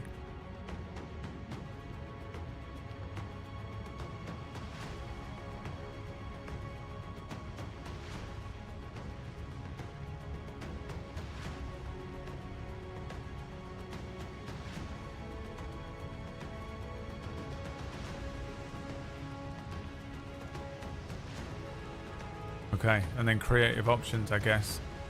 Ask the golem what it wants from us in exchange for the pearl. Use full movement, dash on action, action surge, and attack. Haven't got anything to freeze the water now.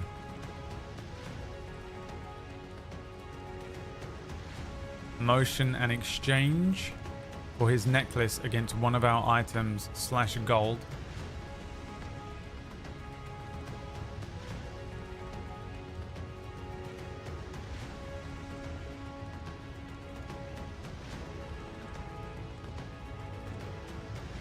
Do we need the gem? What gem? The gem that's on the golem?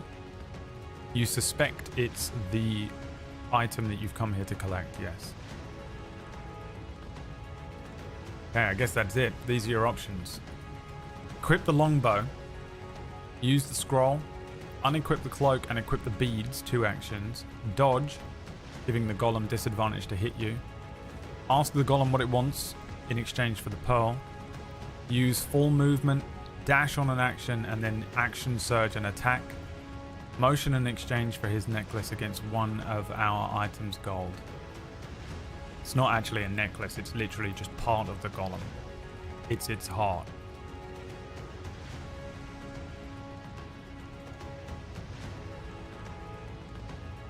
What would you like to do?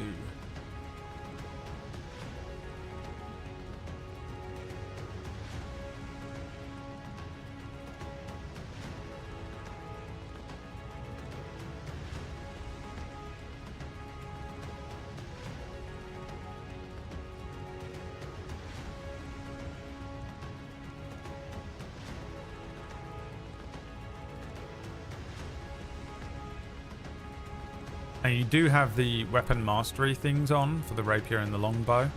Vex and slow. And you can always do an immediate action surge after this and gain another action. So you can equip the longbow and then use an action surge and then go, you know. Scroll of Windwall is the plan, however. Right, well, as we established, you can't read.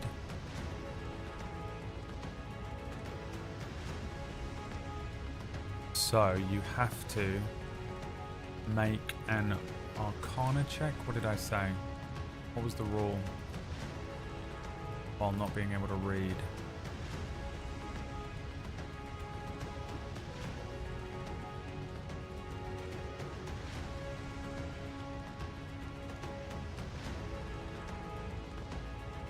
You've got to beat a DC 10 Arcana check to be able to use the scroll. So this is passive, but -1 to your Arcana roll. Let's go. D20.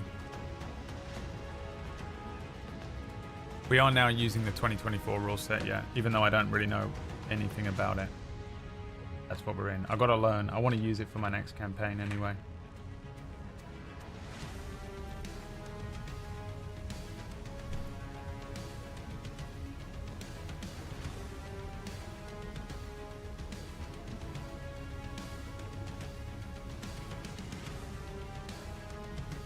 A 10 makes it, breaks it.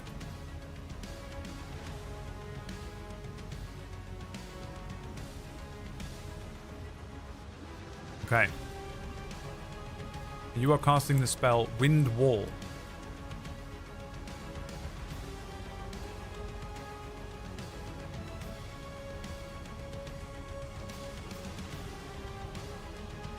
A wall of strong wind rises from the ground at a point you choose. You can make the wall 50 feet long, 15 feet high, and 1 foot thick. And you can shape it however you want.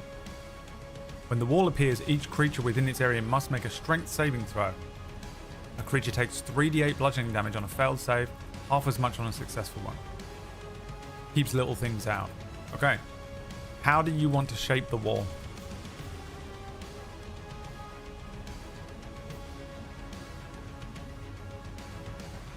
There's like a round Lyri, a round creature, between Lyri, sort of barrier between Lyri and creature.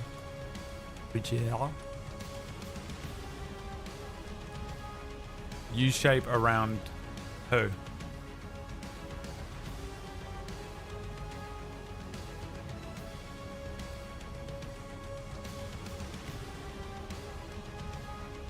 U-shape which way?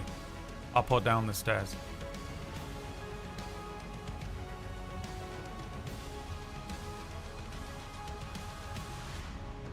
You want to catch the creature in it?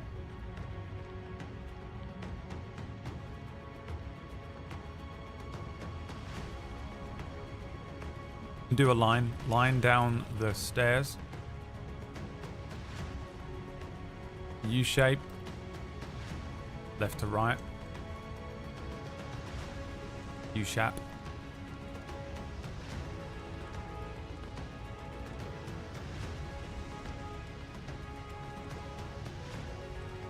Penis shape.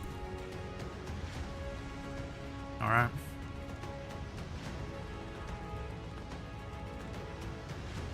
The second part of there'll be a second part of this.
Right, around the creature.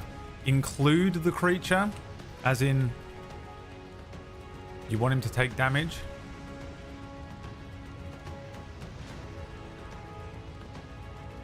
Or you just want to hem him in.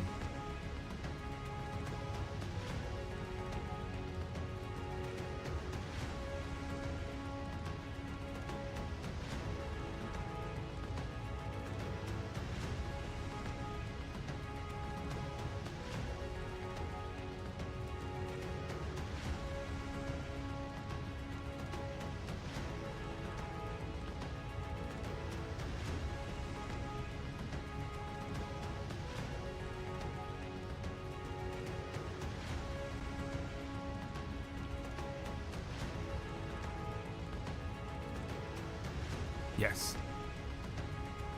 Okay. So, pulling out the scroll as this thing is running forward, dodging the coral as it whips past. Lyri reaches down to the scroll holster, pulling out the scroll, reading off the arcane words, and suddenly underneath and around this creature, a huge, I guess, wind kicks up. Do I have anything cool to represent wind? Wind!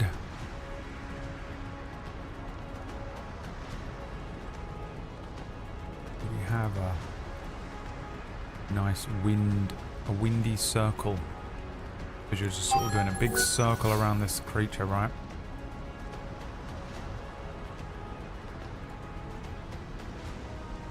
Wind's a weird one to have to draw, isn't it? Artists. Oh, I do have one. Look at that. Hold on.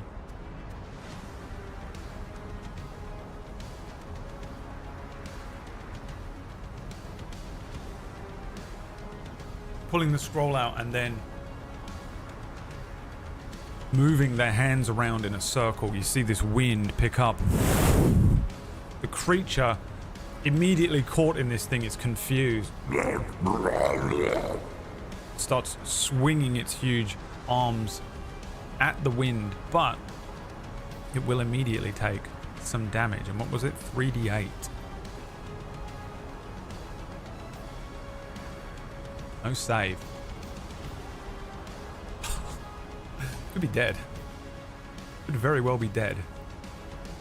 No, it's not. 20 damage. I rolled a 6, an 8, and a 6 for you all. Am I on the wrong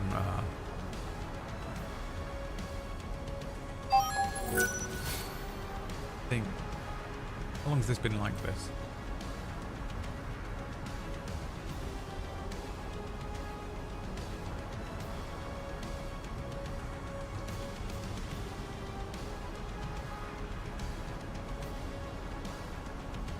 That's a lot of damage. Now, everyone is trying to spin the wheel. How many wheel spins have we got here? Horace, thank you so much for the 5 gift subs. Bew, thank you for the 5 gift subs. Shadow, Anonymous, thank you for the gift subs. Dirk, thank you for the gift subs as well. How many wheel spins is that, Shadow? Creature. You see bits of rock and coral breaking off of this creature as it's caught in this wind. The maelstrom of wind lifting the rock and coral up before sort of ejecting them out of the top, and they land in the waters beside this thing. With the fact that this water is also underneath this, and this is a good sort of 4-5 feet of water. It's pretty deep down there.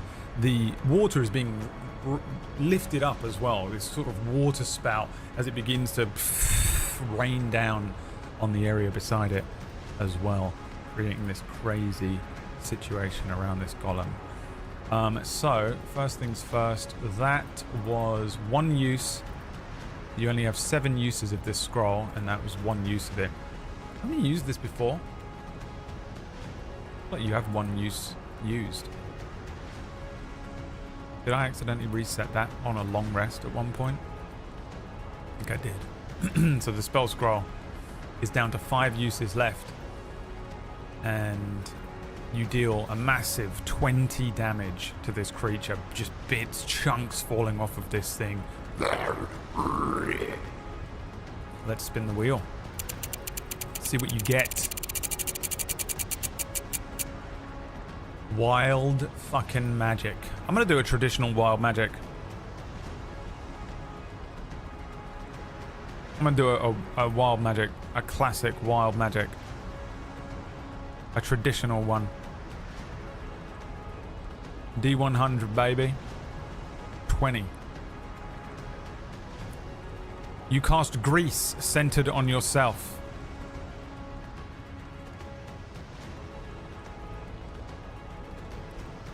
Grease.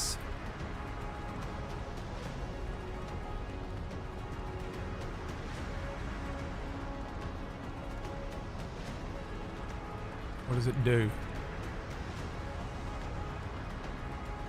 If Dylan was here, I would allow us to roll 1d2 and determine whether you sing the full song. Grease is the word.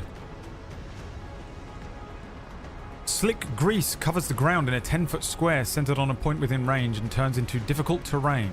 When the grease appears, each creature must succeed on a dexterity saving throw. There you go. Away you go. Dex save, please. I'll see if I have a grease thing to put on the ground around you. Grease just kind of appearing underneath Lyri and running down the steps of this temple as the spell wind kicks up.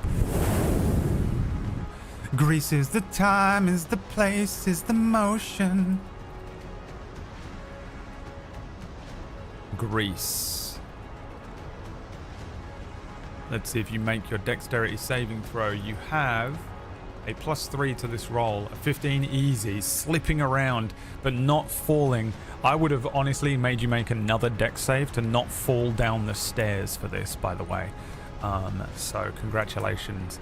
Lyri just reaching out, grabbing onto the open ornate door here and stabilizing themselves before slipping and falling down the stairs and into the sort of maelstrom ahead. You have a second wheel spin. Let's see if you can do any better on this one.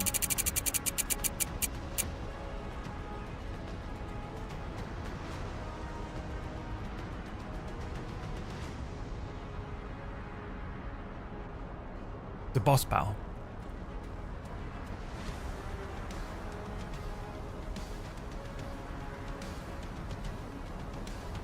As your hands touch the door,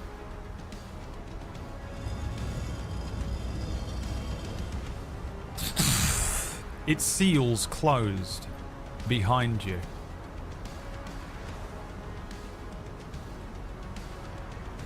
It seals closed.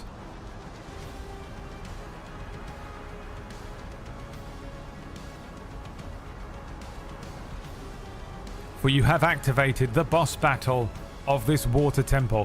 What is it? Let's find out. Let's pull up a random encounter, I think. A deadly one.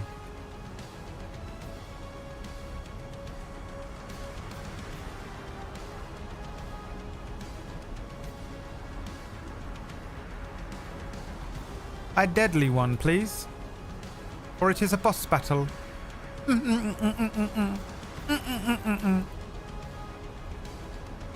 Nothing exists. Nothing exists.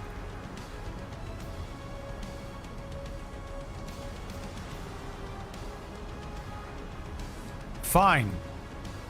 Then Chat GPT.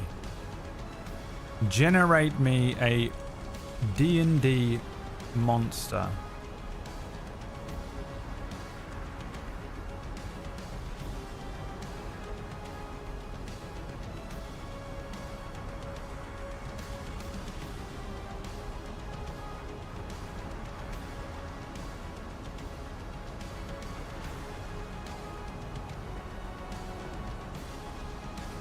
Suddenly, this fight gets a lot more difficult. Suddenly, everything changes. Suddenly, you're in a lot of trouble.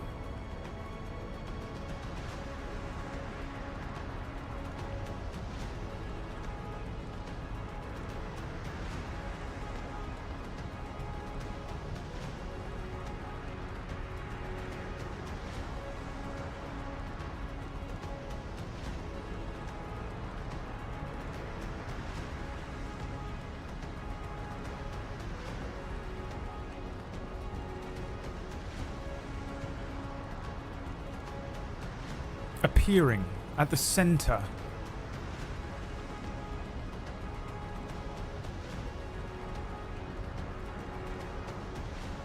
as this spell goes off, as the creature cries out, something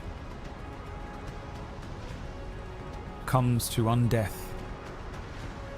An ancient ghost of the deep, a spectral remnant of a long-forgotten underwater civilization.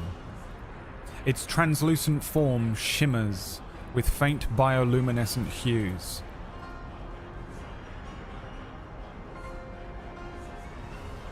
A ghost, a malicious undead.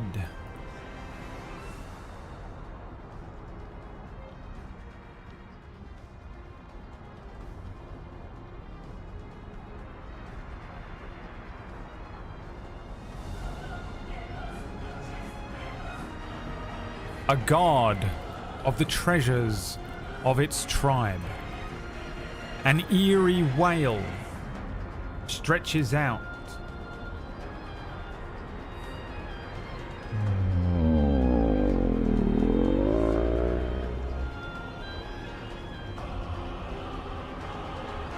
The water ghost.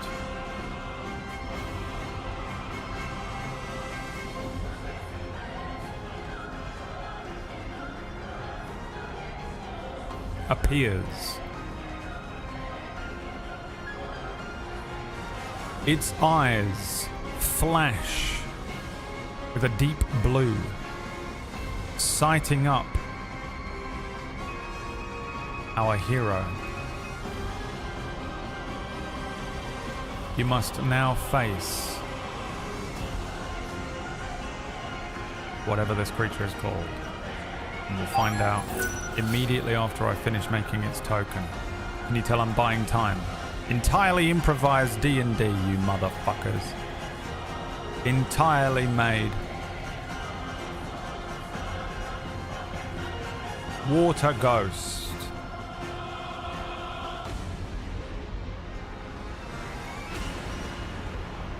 The Water Ghost. What is it called? The ancient ghost of the deep.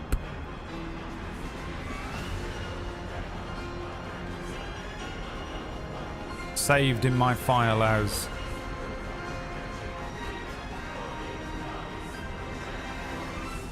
Water Ghost.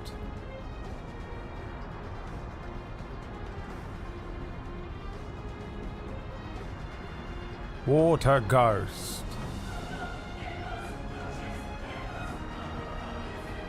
Add turn.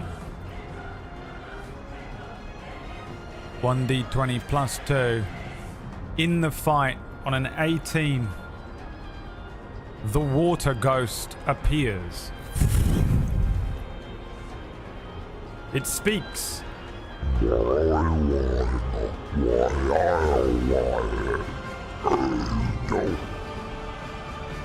Furious. Okay. Do we have another wheel spin? The Water Goer.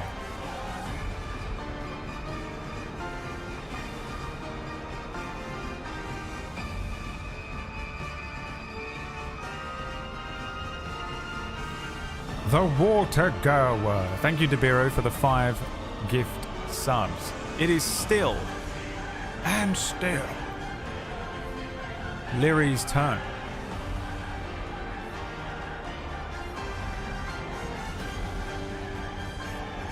Right? Yeah. Here we go. Let's see. What does Lyri do?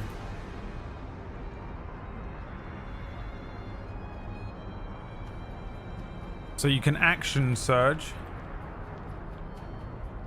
which will give you +1 attack. +1 action.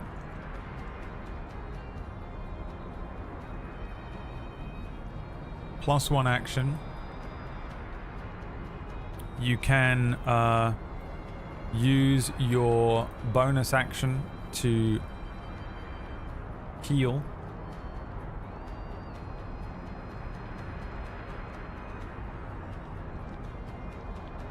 (1d10 plus 3).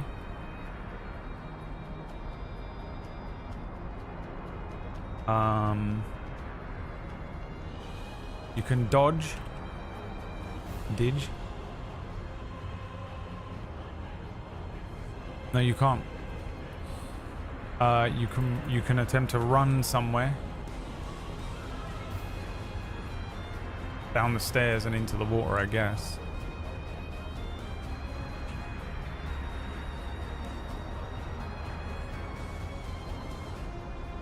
Slide down the stairs and jump on top of the golem. Point the ghost towards the golem. Golem's got their pearl. Call the ghost that we need help. Call to the ghost that we want help. Want to help Cathala by returning the pearl that was stolen. Okay. I see the desperate clawing that you are attempting to make to a creature that very clearly came out not speaking your language on purpose. Almost as if I did it on purpose because I've been GMing for a long time. And I'm always one step ahead of you people. Over the sounds of a fucking hurricane.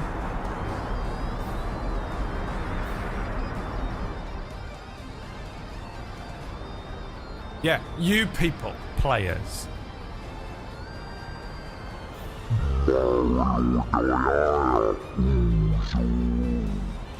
Says the ghost. Meanwhile, the golem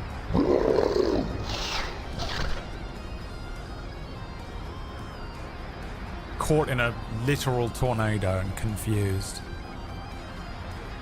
What does Lyri do? What is the plan?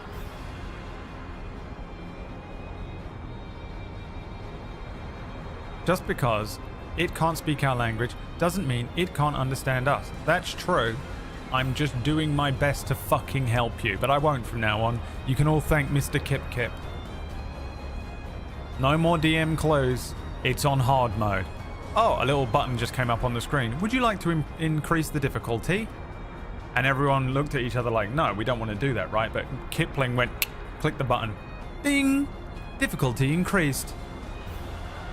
Difficulty increased. You're no more help from me then. Okay. Okay, you don't want any help from me? You guys have got this? You guys have got this? Cool. I'll GM this like Wax Steven. You're doing an action surge. You're doing an action surge.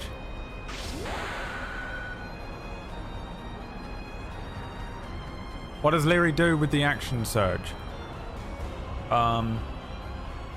Equip. So hang on. What we got? What we got? Unequip shield. Equip longbow.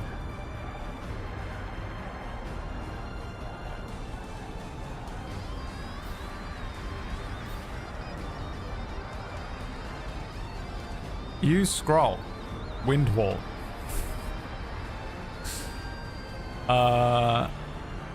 Dodge, which gives creatures disadvantage to hit you.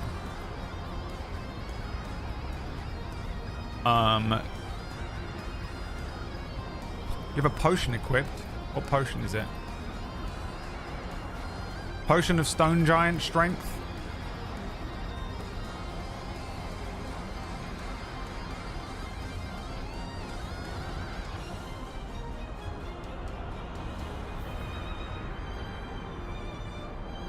Run. The door is closed behind you.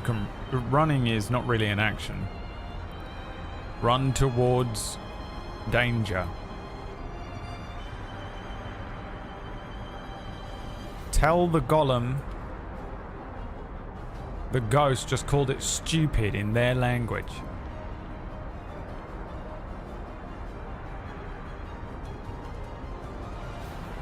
What does the potion do? Potion will give you 23 strength for an hour.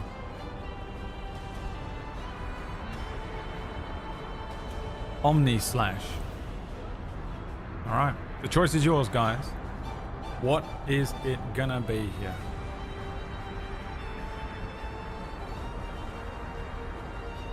Two boss battles at once. Do we have strength-based attacks? No.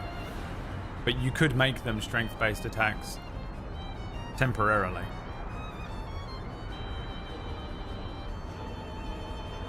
By equipping the great club. But really, no. It doesn't help you much. Because you have a longbow, which is dexterity, and a rapier, which is dexterity. And a great club. So you could equip the great club instead of the rapier after chugging a potion of strength and use a great club instead.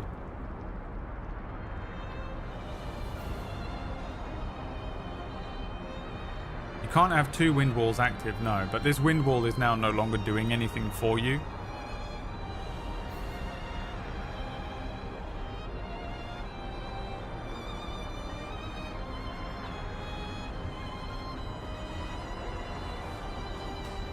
Wind Wall 2. Return of the Wind Wall. First, I need an Arcana check to see if you can even read this scroll again.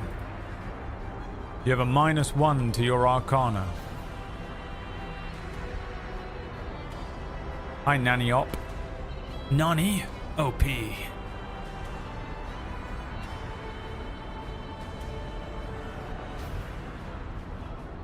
You gotta beat a 10.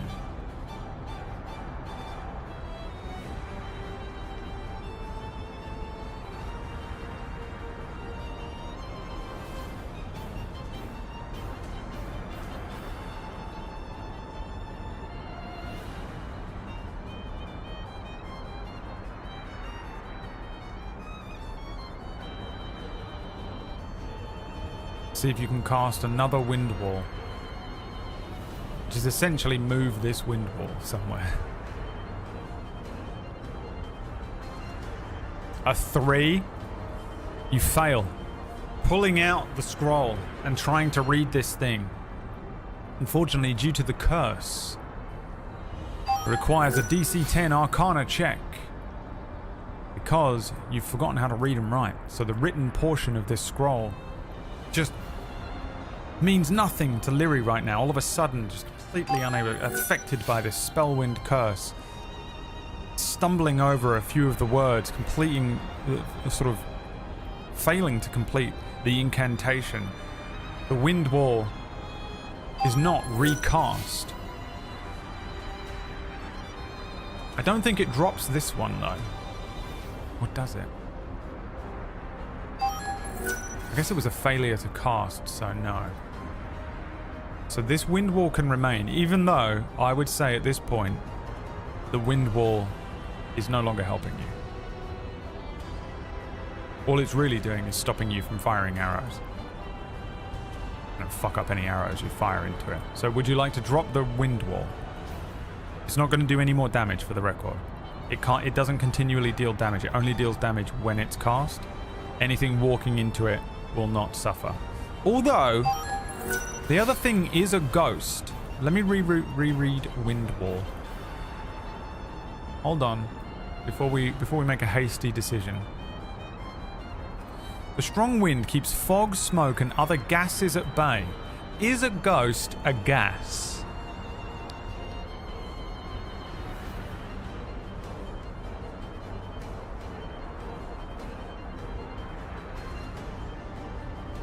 Will it get blown away by wind? I mean, I guess not. Because it's just incorporeal, not a gas. Alright. So, executive decision, I'd say probably best that we drop the wind wall here. So we'll say the wind wall drops. The golem confused even more at the sudden disappearance. Okay. So that burns your action. You can move, but I don't know if you want to. Stood up there in a pile of grease.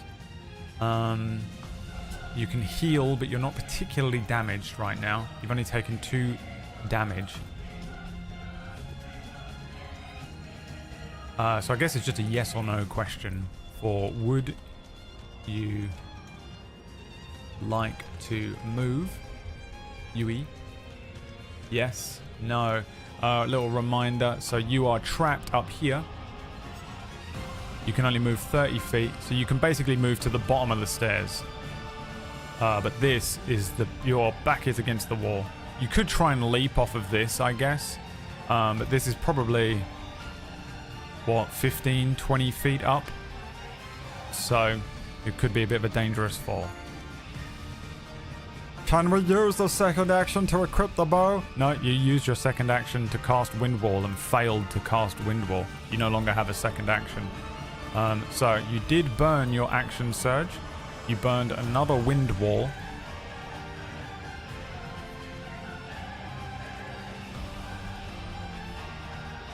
The only thing you can really do at this point is move. Now, do we have another wheel spin? Yes. David Vispero, my boy. Have you been taking your medicine, David? I have to ask. Nyanar, Bubu, Horus. Let's spin this wheel. No, they cry. Your next roll will be a natural 20, but it is the end of your turn. Your next roll will be a natural 20. David Vispero coming in clutch. No, he says he hasn't taken his medicine. Well, take your medicine. Almost another boss battle. That probably would have been it. I think that would have been a close on this story here. Okay, Water Coral Golem. Let's see, is this thing stupid as shit? Are you a dog? Coral Golem. 5 int. It is stupid. I'm going to roll a d2 to determine what it attacks. A 1, it attacks Lyri. A 2, it attacks the ghost, the water goer.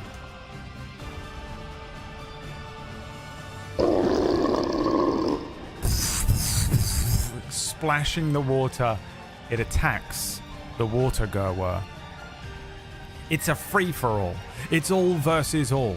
All to play for, all to win. Here, in the Water Colosseum. Let's see if it can strike.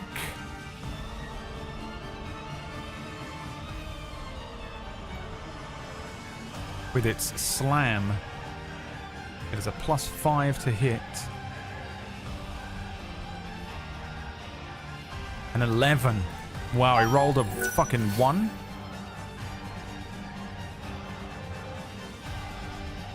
What is this? Why doesn't it show me what he rolled?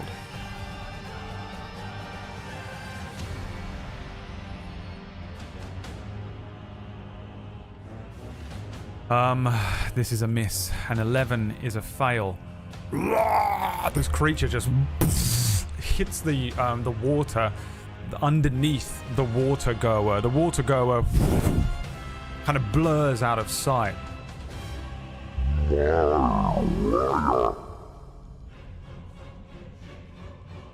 It is now the water goer's turn.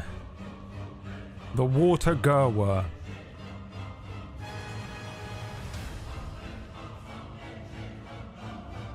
is going to use its wailing echo.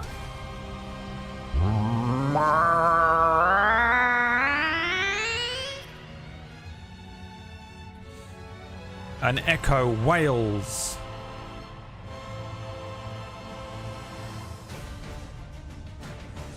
I need a Constitution saving throw from Lyri, please. You have a +4. And also, the Water Golem makes one. Somehow, the Water Golem only has a +1 to its con. A 13. The DC is 11. Nope. Wrong. Yep, 11.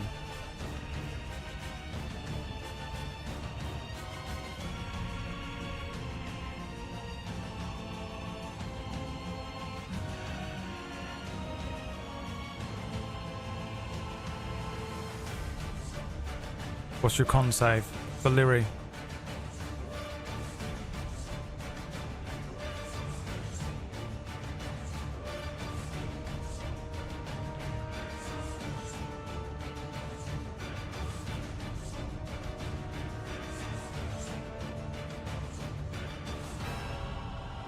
A 19. Nice. Okay. You will take half of 2d6 psychic damage. 3. Each creature takes 3 damage. So Lyri, 3 psychic damage, sort of just wincing at the sound of this thing. But you are not deafened. This potentially deafens as well. The Water Golem also takes 3 damage here.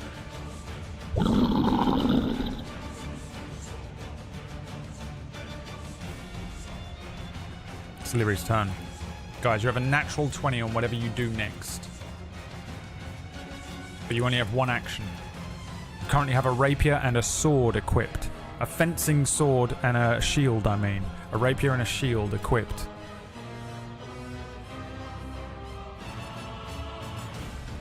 Wind Wall. Are you casting Wind Wall? Do I just need to write Wind Wall? Yes. No. You're going to try and take them both out in one Wind Wall? Is that the plan here? How long does the grease last? For quite a while, but I think because you've already made your check, you're good. Because it's when it appears or when you walk into it for the first time. Ooh, or ends its turn there. Thank you. So at the end of this turn, and technically at the end of the last turn, but I'll allow it. What's the plan here, guys? Wind Wall?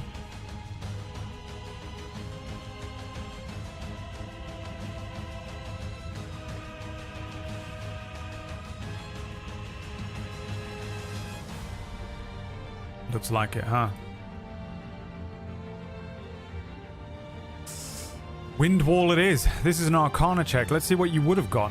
Make me an Arcana check. You have -1 to your Arcana checks. Lyri is a fighter, a soldier, not a mage. per se. Everyone's a little bit of a mage in this setting. I love this setting, and I want to make it into a setting. I don't know when or how, but I think it's cool. Leave me alone.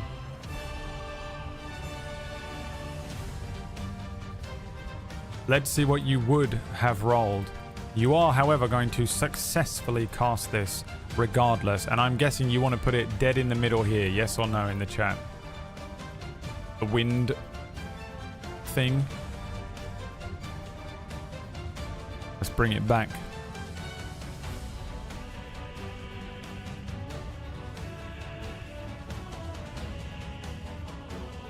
I'm guessing it's going there.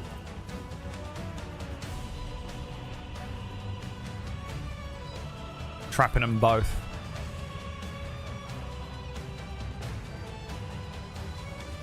Really hard to see on this screen.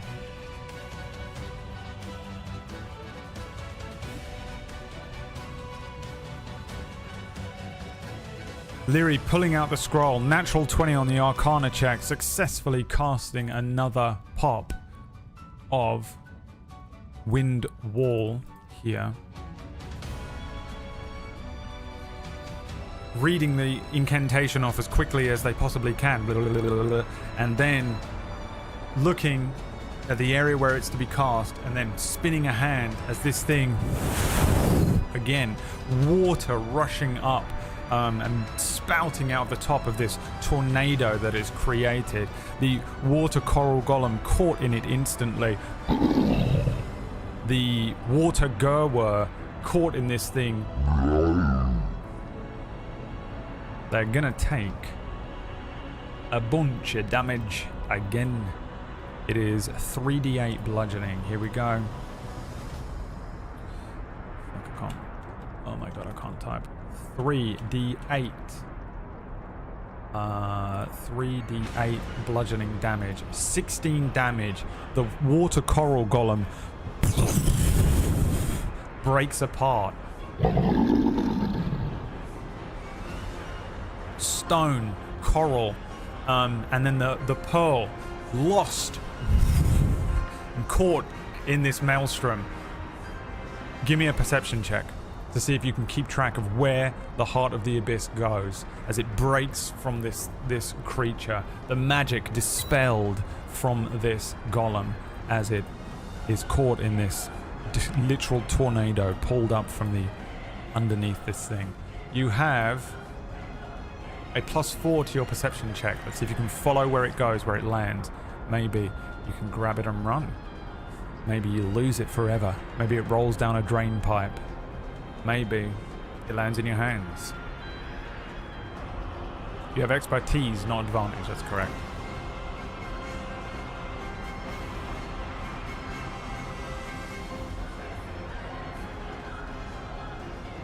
$16 damage also dealt to the water Gerwer. So it's on that much damage in my brain.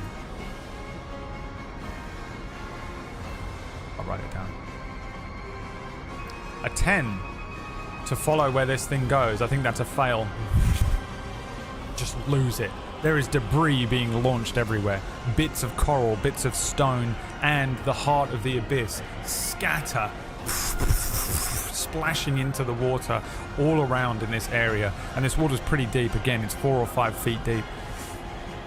This maelstrom kicking up. This thing is defeated. This thing is destroyed.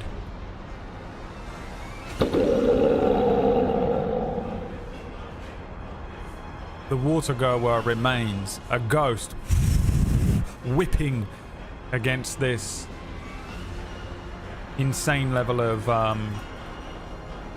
wind and bludgeoning damage that is dealt to it. It is still Lyri's turn. Really, the only question is, would you like to move? You can just type yes or no in the chat room. Because your bonus action would be wasted, I think, at this point. And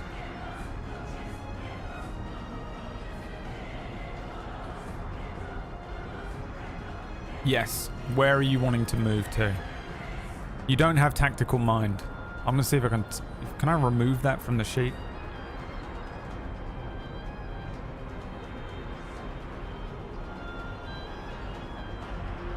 I'll fuck with it.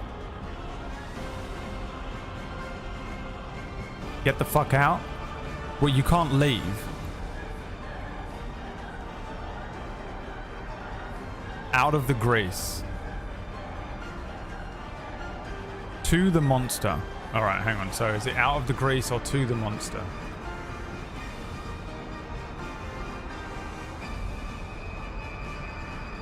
Just out of the grease. Towards the monster. The choice is yours. Yeah, you don't have tactical mind. You don't have remarkable athlete. And you don't have celestial legacy.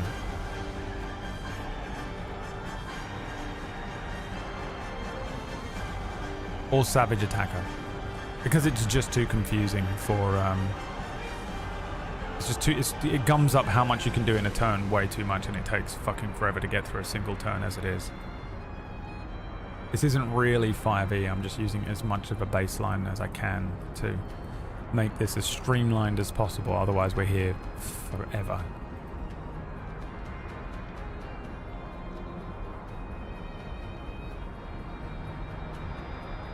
I might pull something from one of the other things that you get, like the old martial archetypes, like samurai or something like that. Might be better. Anything passive is good.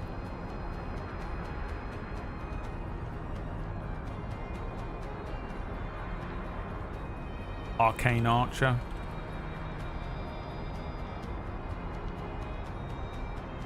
Just out of the grace. Okay. It is done. There he moves out of the grace. It is now the water goer's turn. The spell will drop just for the sake of... It's completely useless at this point. And it annoys me. I'm getting rid of it. Let's see if the Wailing Echo recharges. It does.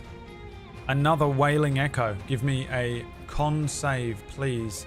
You have +4 to this as the creature lets out another...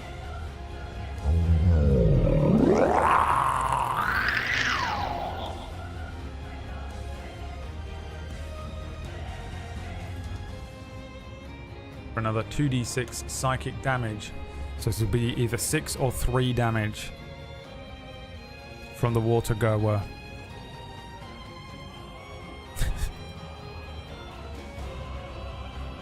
+4 to your con save.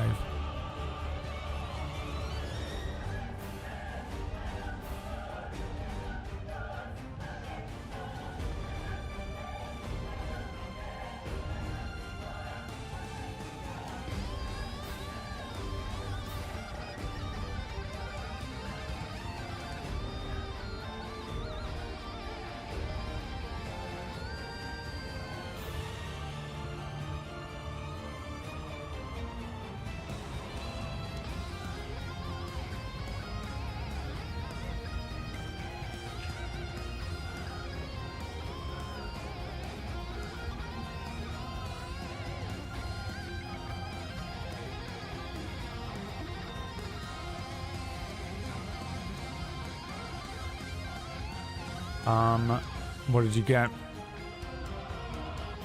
A 12? That was a make, right? Yeah, so you take 3 more damage. Yeah. The water goer suddenly moves with pretty exceptional speed.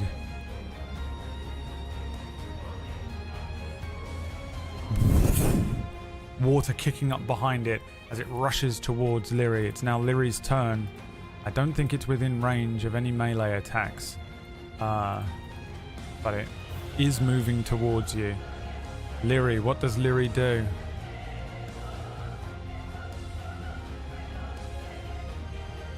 Choice is yours. Again, you can unequip the shield and equip the longbow. You could hold an action to attack it. when it comes within range. It is moving towards you.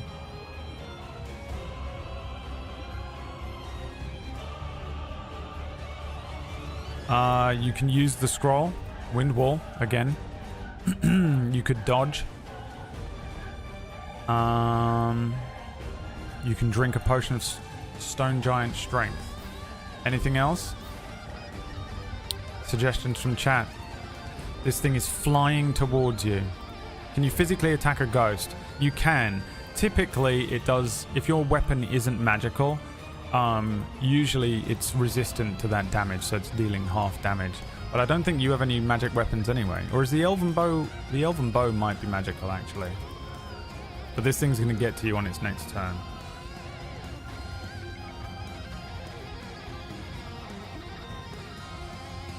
Have you used second wind? No, because this is your what you're doing with your action. There's a spin. Oh, okay, let's do that.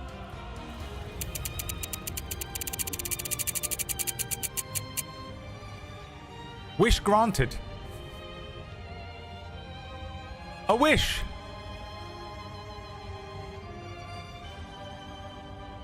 What will Lyri wish for? What does Lyri wish for, guys? Suggestions from the chat. The bow is already magical. The pearl appears in our inventory. All attacks magical for this battle. More gold. The pearl lands on the ghost's head. Coconut clonk sound. Down he goes. We can read. A nice PB and J Sandy. Don't know what that is because I'm English and we don't have those. Snopflap teleports. You could kill him because he can't get out. Immunity to ghosts.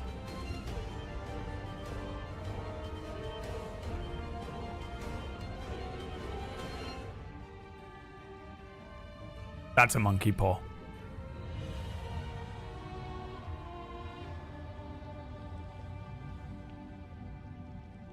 There is at least one monkey's paw wish on there. One of those things is particularly powerful. Well, is it? Not really. Maybe, kind of. It's just ghosts, not undead. That's different, I guess. No one cares. No one. Everyone's like, we take the PB and J sandwich. That's the one. I feel like PBJ, like if you do, whenever you do the ones that are like a nice PB and J sandwich, that's also a monkey's paw, but it's like in your favor. You know, you drink that and be like, it would increase your ability score for dexterity by like 6, but none of you are ever going to pick it. But in the back of my head, I'm like, yeah, if they pick fucking sandwich on a wish spell, I'm gonna give them something special for it. But it's a dangerous game to play with me because I'm unpredictable, I'm chaotic, I'm crazy.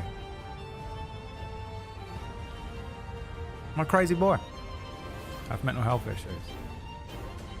What will the wish be here? The ghost rushing across the water towards you.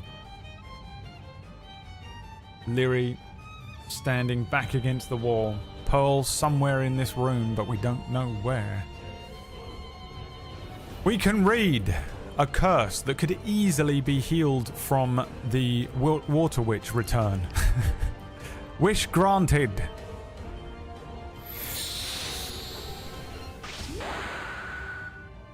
You're welcome. Could have just waited 10 minutes and asked the witch. Cool, you can read again. You've cleared one curse. Could have cleared them both.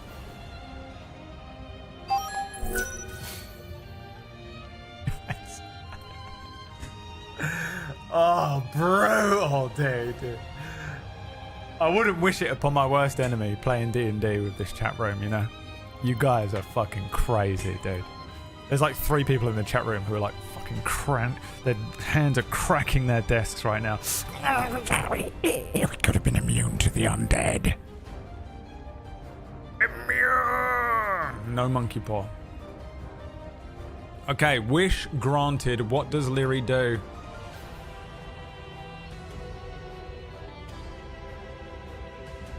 So this is, so we were saying like you can hold an attack as the creature comes within range.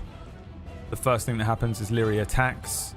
You can unequip your shield and equip your longbow. You can use the scroll again. You can dodge. You can potion of stone giant strength. It's because it was all caps, probably, yeah. Dogs, you know. Like if you throw a ball near a dog, it's like... Just can't do it. It has to go, I must. Father, I must. I must run. You throw it straight into oncoming traffic. Dog's ears flapping up as it's about to get fucking slammed by a truck. Theory, thank you for the 5 gift subs. Felix, thank you for the resub. Insta Rage, thank you for the 5 gift subs, my friends. There's not another wheel spin, right? I didn't miss one. Did I miss one?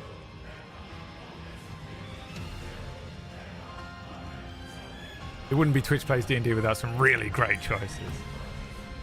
Just activated my Siri. My apologies. Siri, play Thong Song by Cisco. Wind Wall, here we go again.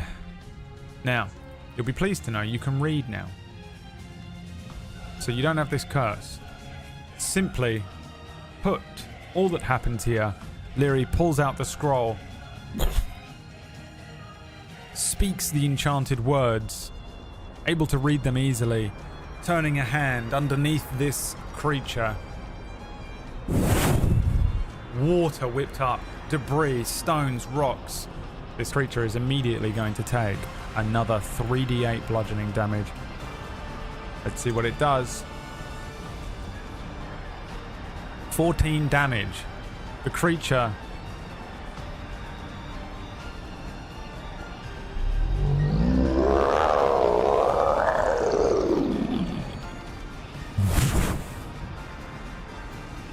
is destroyed.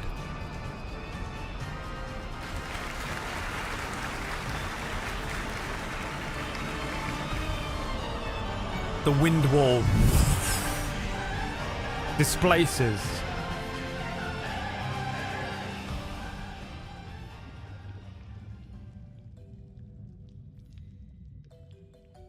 The combat is over, and you get a good chunk of XP for this.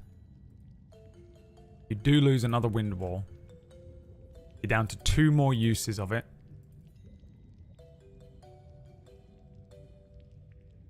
But this is going to work out really well for you. Because you get 400 XP.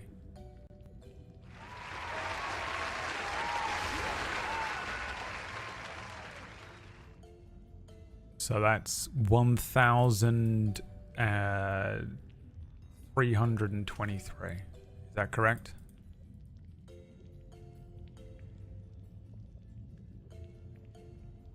$2,700 to level up again. Power surging through Leary.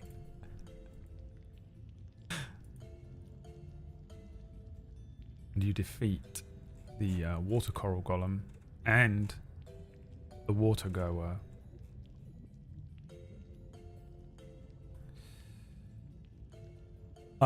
Before you lays a bunch of water, and I think you now must try and find the pearl. I'm guessing you want to find the pearl. The door opens behind you, freeing you from this place.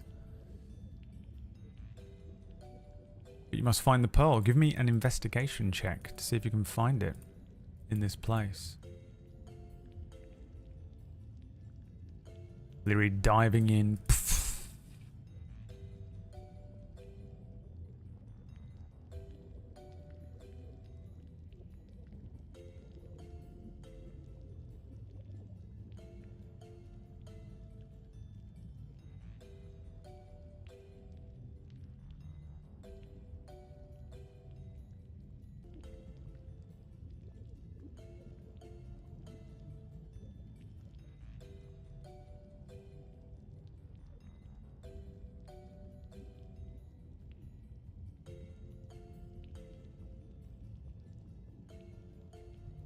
You have a -1 to investigation, I think. Yep.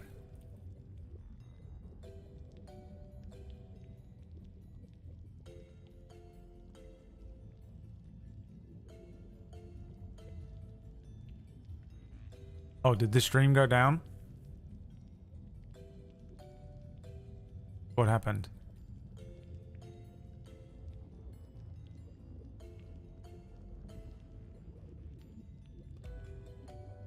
Okay. -1 to this, and you rolled a 2.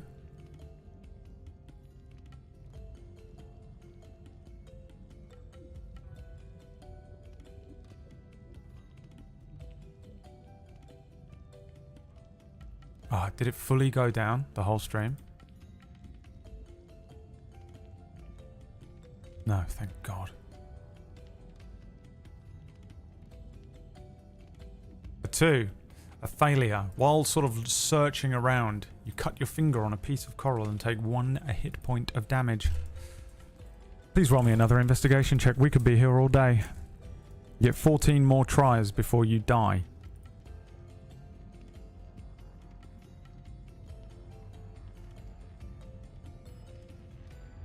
This could take a while, guys. Could be here for a bit.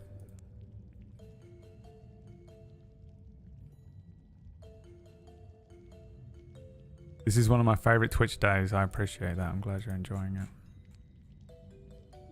Tune in for the Christmas special in 2 weeks.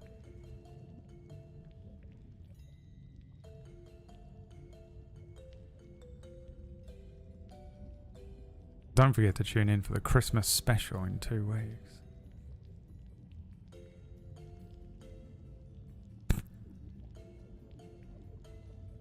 Boy, oh boy, this is gonna be a good one.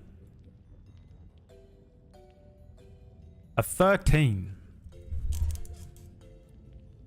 Swimming down and sort of looking for anything resembling a blue pearl. Leary finally sees something. Blue upon blue in this blue water. Picking this thing up. Resurfacing and looking at this thing.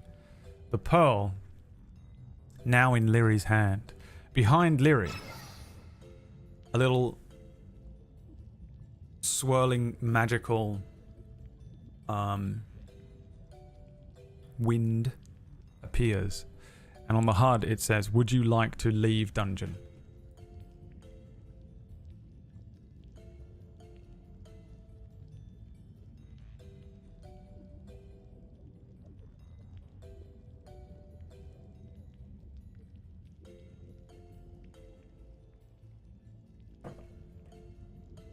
The choice, as always, is yours.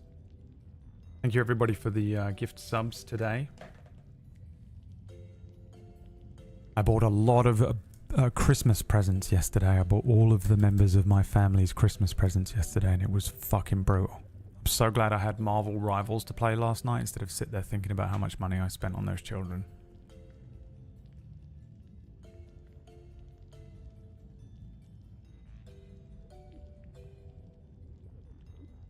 Leave the menu open while we explore more. There's nothing left to explore. You got everything. You leave the dungeon. And that's where we end today's session. Congratulations, everyone. You did it. You completed the side quest. Restless Tides. A DLC.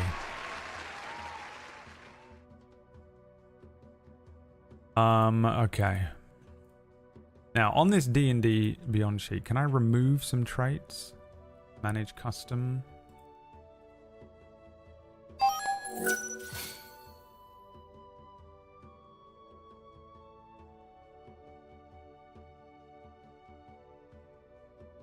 The job for you. You guys figure it out for next week, whether I can remove some of the things from this sheet. I want to remove Tactical Mind.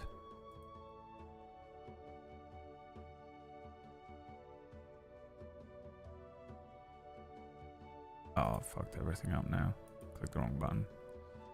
I want to remove some of those options, and I want to give you guys something in its space. I think I'm going to take some stuff from... we're going to take some stuff... Take something from Arcane Archer.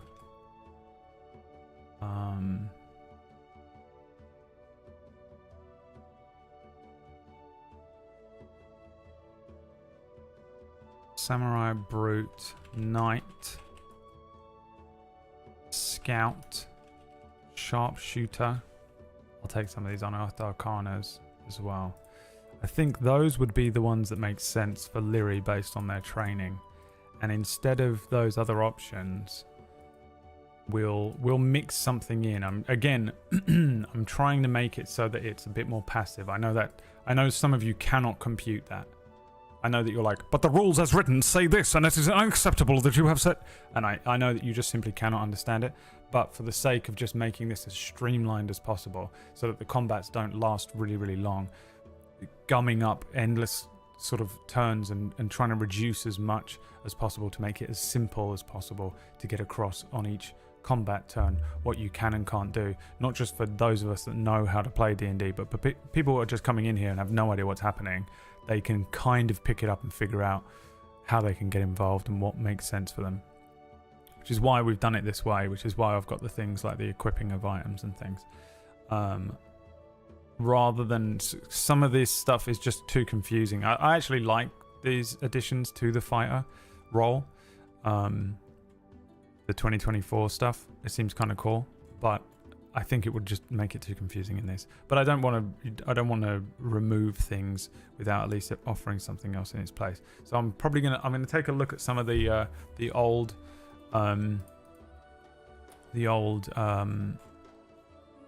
martial archetypes, and I'll pull some stuff, and you can vote next week on which one of those additions that you want to give Lyri, and then we'll give Lyri another ability, basically. Something that will make sense for who they are, I think, and how they were potentially trained. Champions in there as well, isn't it? Battle Master might work as well, but I know I've played a Battle Master a couple times, and I know that's probably going to gum it up and do exactly what I don't want it to do. And I'll see if I can... I don't know if I can adjust this sheet. If I could custom remove things from the D&D Beyond, we'll do that next week as well. And I'll replace the Tactical Mind, Celestial Legacy, and Savage Attacker with this stuff. I think the Vex and Slow stuff is fine. And I think we'll, like, extra attack and stuff will be fine as well. We'll just... But, like, anything else, all these other things are just like, there's too many options and they're too complex, and it just takes a really long time to explain to someone. I have to explain it every single round, and I think people who don't know how to play D&D are just immediately lost, and I want everyone to be able to play. So we're playing baby's first D&D really every week. At this point, I've been doing this long enough that I can just immediately tell what is and isn't complex and confusing, and what is, it's the same ability that I have as a DM now. When a player is like, it's the rule of cool thing, when a player is like, I would like to try and do a triple backflip, and then while I'm in the air, I turn upside down and fire an arrow into the top of his head. And I'm like, oh yeah, that's cool. Try it. But sometimes people are like, do you think just for this one turn, I can fly 10 to 15 feet? And I'm like, if I let you fly 10 to 15 feet today, you're going to fucking use that against me in 3 weeks. That's going to come back in episode 55, and you're going to be like, well, that one time I flew, so that means actually, technically, I can fly 60 feet on my turn every turn now. And they will get me. They will get me. Players always get you eventually, with a loophole that you gave them. Being a nice guy GM at the beginning of the campaign, they'll use it against you at the end of the campaign. And I've developed an incredible sixth sense for that. It's nice guy GM shit. Most of you wouldn't understand because most people are horrible GMs. Not like bad GMs, but horrible people, and they play like player versus GM D&D. and I don't. One last spin for the road? Why not? Why not? I say. If that had landed on boss battle, I would have shit my pants. Let's give you a random item. Roll me a d20, chat. And let's give you a random item from this d20 table. A brand new item. A last thing picked up from this temple.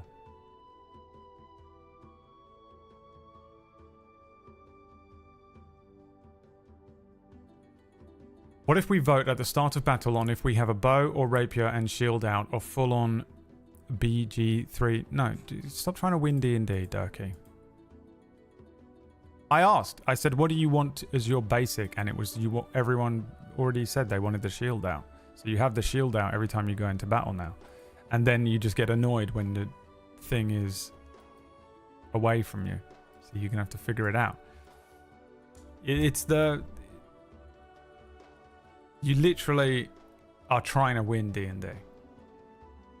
If you want to have a fucking +4 shield, there has to be a downside to it. And the downside is the fact that you do better with a bow. So yeah, you can boost your AC. But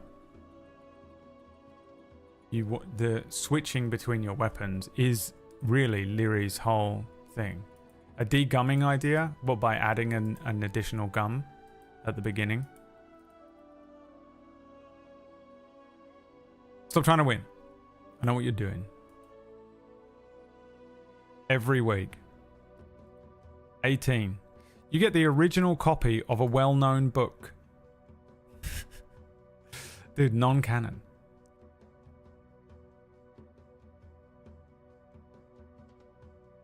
You get the original copy of the book non-canon.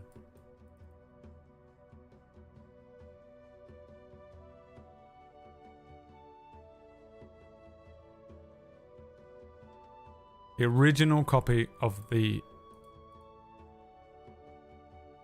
I'm just going to call it the novel non-canon. Congratulations, ladies and gentlemen. You have won D&D.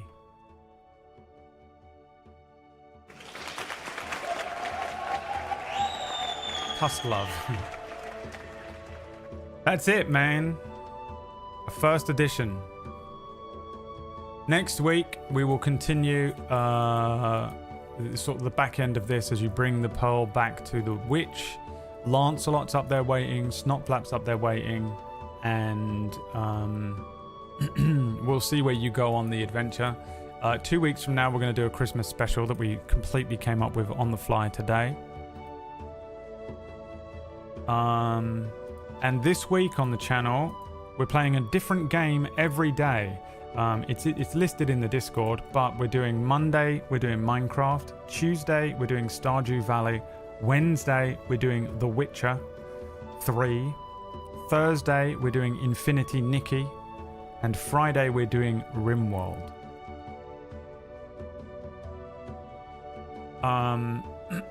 We are going to... I've made a new intro for every single one of them. So on those days, if you don't see the intro the morning of, come in and request that I play the intro, because I will.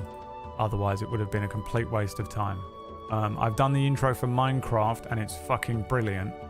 And I've done the intro for Stardew Valley, and it's fucking brilliant. I'm not kidding, it's hilarious. I've outdone myself, and it's got to be good if I'm saying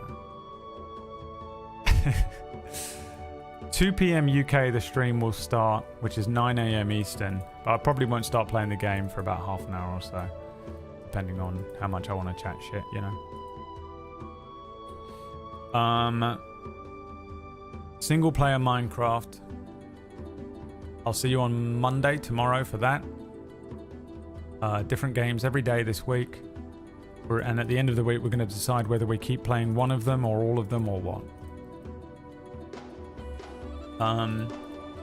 Second channel, I'll probably play some Marvel's Rivals on the second channel on some of the evenings this week. But we'll see about that. I don't know. But I have been enjoying that, so I might second channel a couple of hours here and there of that. And don't forget to tune into Table Story almost every night. Tonight is Deathless. Tuesday is the Cura Roundtable. So there is one more episode of Cura to go, but it's the cast and crew roundtable. Oh, all right. Well, I'm fucking tired. That was a crazy session of combat.